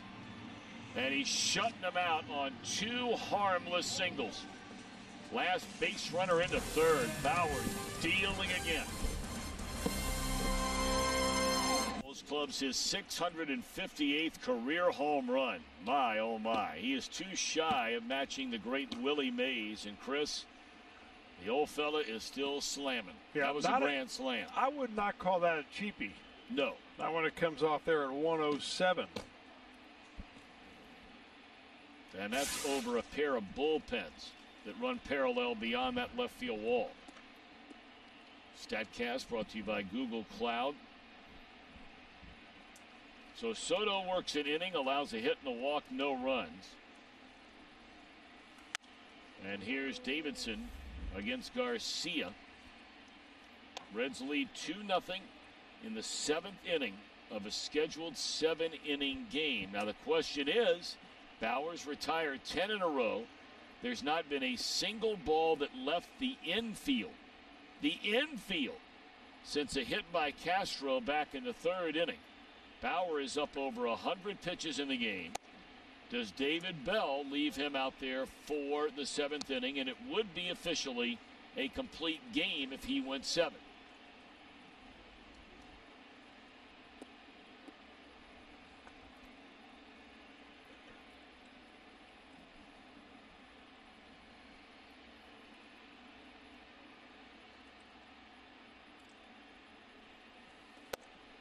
And if pictures can speak 1,000 words, Chris, you know, Lee Tunnel's over there talking with Michael Lorenzen. Iglesias is down here visiting with Amir Garrett and Pedro Strop. But no one is getting loose. It certainly appears, unless someone's already hot and they're just taking a little break until we get 2 outs in the inning as a final tune-up, that this game is in the right hand of Trevor Bauer. Yeah, but you wonder how much leash Trevor Bauer will have in that final inning. So I would imagine that if it is Michael Lorenzen, presumably would be, then you would see him begin to toss lightly, in the bottom of the inning, so that he's, 15 pitches away from being ready.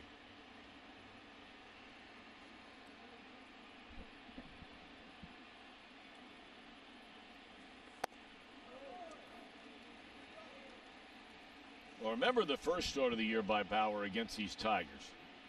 It was a 1-1 game. He pitched into the 7th inning. He had only allowed 1 base runner since the 3rd inning of that game. He gave up a home run to Nico Goodrum. There's that name again. That ball lined and knocked down by the 3rd baseman. Strong throw, and that's a good play down there by Lugo. Got a good arm. But Reyes had a single against him in the 5th of that game. In the 7th 1-1 game, Bauer struck out the first batter in the inning, his 13th strikeout of the game. Amir Garrett came in. Pedro Strop followed with a scoreless 8th inning. And you know what happened in the 9th? A 2-run home run by Crone off Michael Lorenzen. It looks like Bauer still very much focused, sitting on that Reds dugout bench, that he is fully intending on getting the ball to start the 7th inning.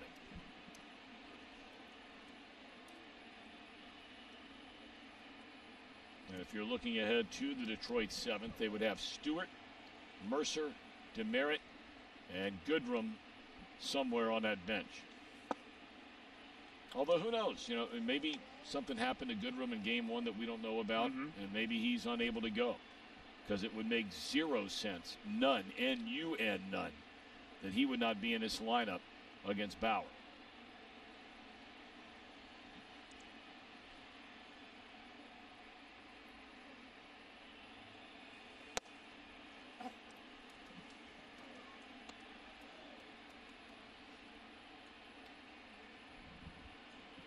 The last Reds complete game shutout, you got to go back a ways. Scott Feldman. Remember that name? Sure do. May the 7th, 2017 against the Giants.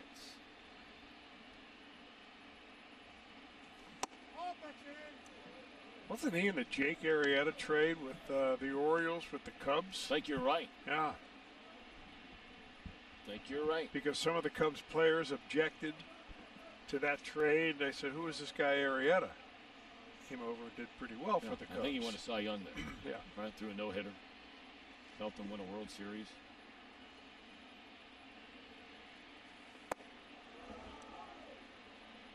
I don't like talking about Arrieta. He used to badmouth Cincinnati all the time. Went out of his way to do it.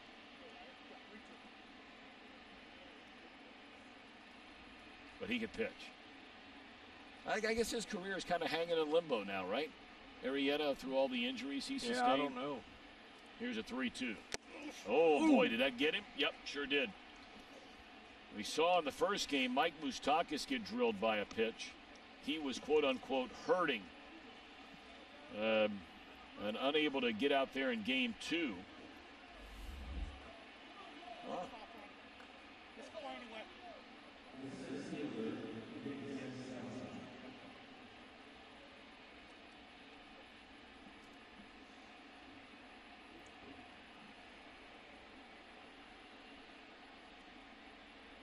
Tough to tell.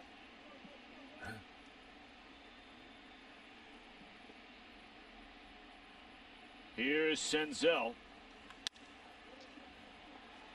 Driven into left center field, and that ball's against the wall. Casale is on his way to third base. And he'll stop there. Boy, Senzel, after a pop-up his first time up, had that double where he appeared to injure himself somewhere, and we don't know exactly where, sliding into second base.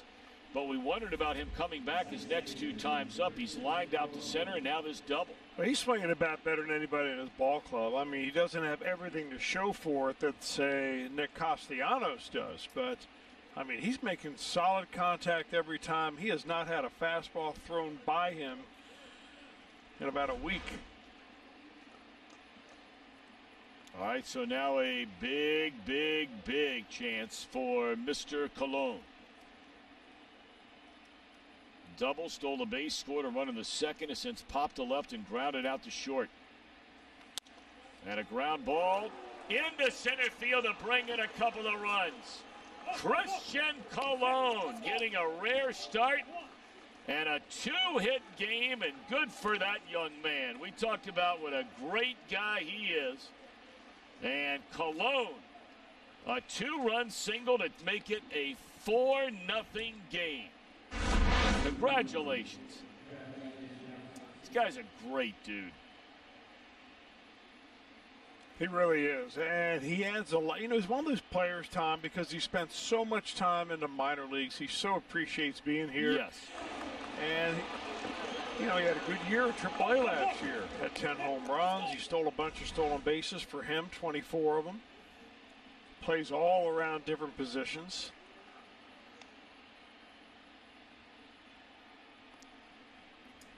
You know, I tell you, it would make a really cool little video on YouTube or something like that. If you could play, I don't know if he, will FaceTime with his family or whatever it might be, but what that conversation will be like with him and his family after this game is over. Well, you know, he's such a well-liked guy in the clubhouse that, you know, when guys like that do well, come off the bench and have a really good game, I mean, that just helps galvanize the whole ball club. It's a good clubhouse as it is. Jankowski bats for the first time. Christian Colon.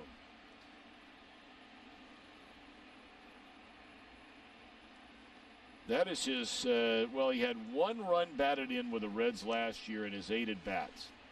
But prior to that, the last time he knocked in a run in the big leagues was 2016 with Kansas City.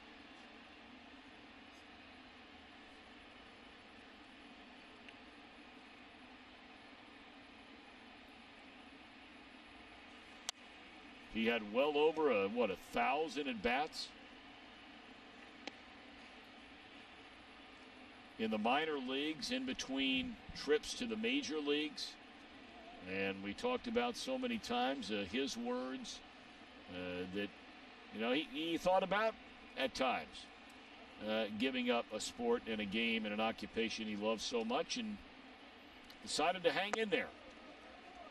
And his family stayed with him. Very supportive. So good for Christian Colon.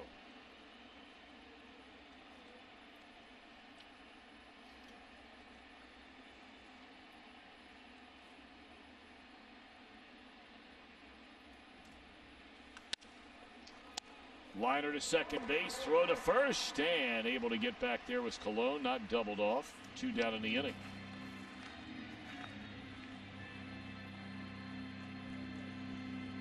Hit hard by Jankowski. Thought he had a base hit right here, but the second baseman goes way up to get that. Gotta give me some, Gardy.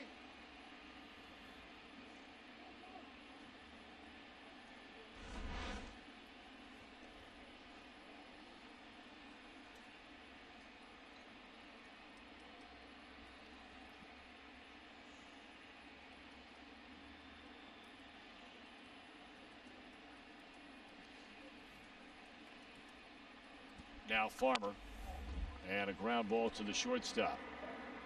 2 big runs. Casali and Senzel get aboard. Colon knocks him in. Now Bauer a chance to finish what he started.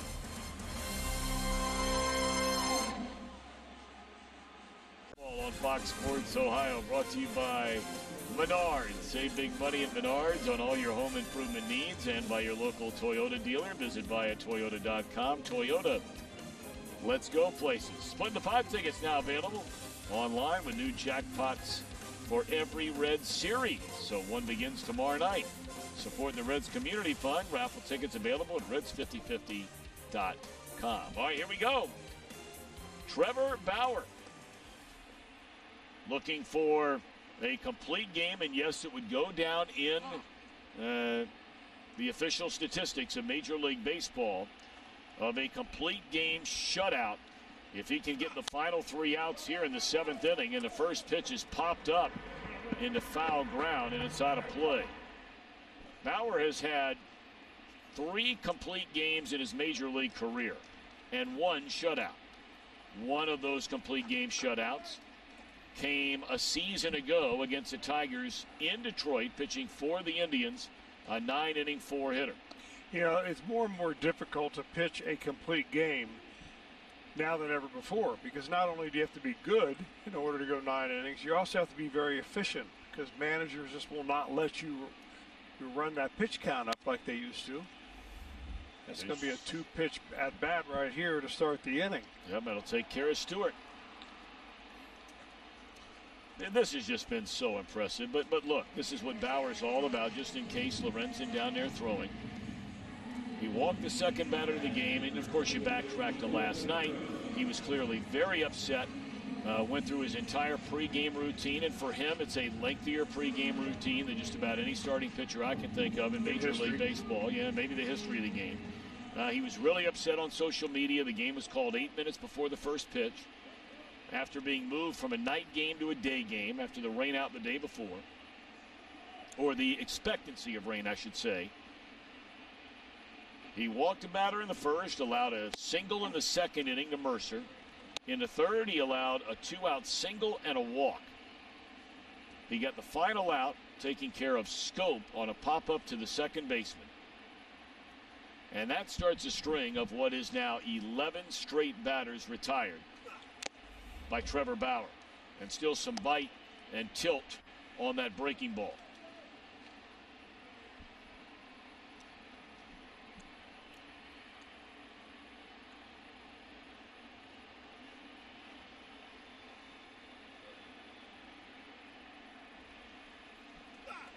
Breaking ball again, stays up high.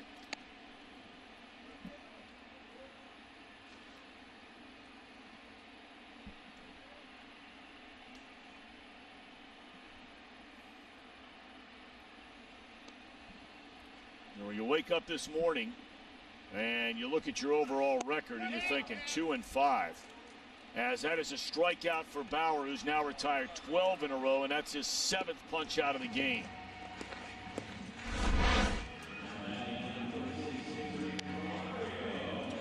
But Chris, now you're an out away from when you wake up this morning. You're 2-5. And now all of a sudden a chance to be 4-5.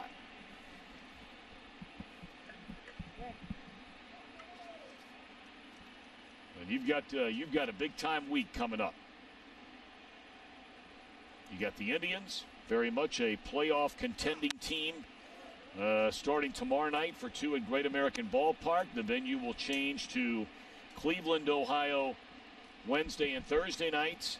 And then you go toe-to-toe with your division rivals, the Milwaukee Brewers, next weekend. Will Bauer come back Thursday? You would think unlikely after now his 111th pitch, and it will be his final pitch. A 7-inning complete game shutout from Trevor Bauer. Second time in little more than a year that he has thrown a complete game shutout against the Detroit Tigers. Yeah, I think this one means a little bit more, Tom, because this is one of those where he thought that he was a victim of some gamesmanship with the weather and the calling off of the game and the timing of all that. You know, every other pitcher that was involved didn't pitch today, except for Trevor Bauer. So he comes back here, and he just reached down a little bit deeper into the well when he dug up there today, and it was a nice outing. Get a little momentum for this ball club before they head back to Great American Ballpark. Good things happening here in Michigan for the Reds this weekend. Boy, that is a big-time effort by Bauer. I mean, that is big league. And finally, for the first time, he cracks a smile. So for the first time since '99 in Kansas City, the Reds go on the road and sweep a doubleheader. And they got to feel real good about themselves getting on that plane. And game 1 tomorrow night against Sonny Gray. We'll have it for you on Fox Sports Ohio with Reds Live getting underway at 6 o'clock. And don't forget who gets the ball tomorrow night. Sonny Gray. But Bauer, the story today. Complete game shutout. Doubleheader sweep. Dial in.